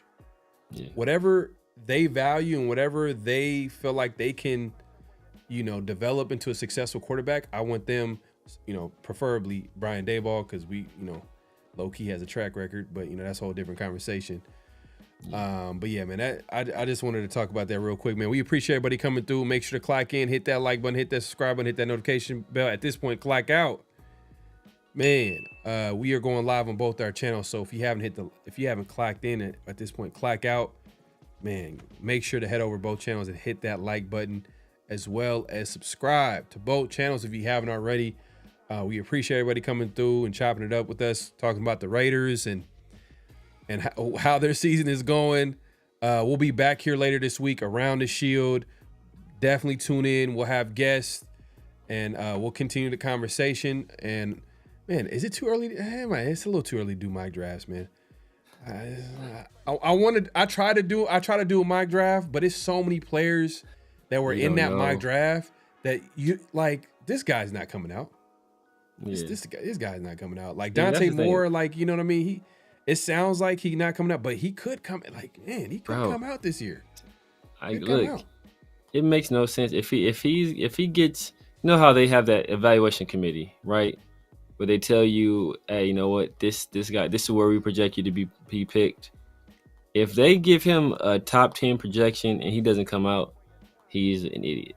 He's an idiot, bro. Like, Like, I don't give a damn about going back to school, getting your degree. Brock Bowers just got his degree. Like, you can do all of that stuff, you know. And the only reason I would say you go back to school if you legitimately think you have a chance at a national championship, and that's something you've always dreamed about, is winning a national championship at the collegiate level. Okay, okay, you know, if it's a personal goal, but just financially and business wise, bro, if you're supposed to be a top 10 pick, bro, you gotta come out of school. You gotta leave school, man. Yeah. The only thing is that like he is in that, he's young enough where he could stay, and especially with his experience too. You know what I mean? He comes back, and a lot of people probably in his corner, and you know, Oregon is willing to pay up in that NIL money, so he could come back and like, because right now he only has technically a 1 year, a little bit more than 1 year of experience. Yeah, like so maybe if he comes with that. Yeah, if he comes back and just like doubles down on like just that experience part of his game, and then maybe but the next 2027 draft, there's always the next year. They always talk about the next year, the following year, bro. Yeah. But we never know. Like this year was supposed to be. Now we don't even like. We don't even know. It's like we don't even know who's coming out. It's just like, oh man, is it going to be a 2 quarterback at the top draft, and then everybody else? You know what I mean? We don't know. But I just think that like he might go back and try to get more experience. So we'll see what happens there. But Severe, let the people know where they can find you, what to look forward to, all that good stuff, man. You guys know what it is, man. The Severe Raider here on YouTube, Snapchat, TikTok, X, IG, Kick, Twitch, everywhere. The Severe Raider. Holla at your boy, man. Obviously, you know, Tuesdays and Thursdays with my guy PharoahNFL and Around the Shield and the 50-50 show. And then on Sundays and Wednesdays in the Raider War Room with Chris from Protect the Shield and 805 Raider. Like 805 said he's looking to break down some film tomorrow, so it'll be an interesting endeavor. Then, you know, salute to everybody that was, you know, that hopped on with your boy last night. Did a little post game rant, man. You know, I missed I don't know how many chats, so man, salute to everybody. If I didn't address the chat, man, I just appreciate y'all pulling up with your boy. I'm gonna try and do that a little bit more regularly, man. But yeah, tap in, man. Make sure you hit the like button and notification bell on both channels, and that really helps push the channel out there, man. And it helps us bring a little bit more audience to what we're trying to do over here. Yeah, man. Hey, man. Well, like I said earlier, man, we'll be back here later this week. Around the Shield. Definitely follow us on Around the Shield on X and on IG as well, and then obviously our personal pages as well. You know, the Severe Raider and myself, PharoahNFL. Anything lined? You say you got? Oh yeah, tomorrow. Yeah, you're gonna be. Good luck. Good luck, man. That's gonna be depressing breaking down that film tomorrow, man. Oh my God. Raider War Room, man. But yeah, man, we appreciate everybody pulling up, man. Great show, great conversation. Any last thoughts before we head out? Nah, man. Just, you know. I said it the other day, man. You know, what's the definition of, you know, doing the same thing over and over again and trying to get different results? Call that being a Raider fan. Call that being a Raider fan. Damn, man. On that note, man, we out of here, man. Just win, baby. Hello? You play to win the game. You don't play to just play it.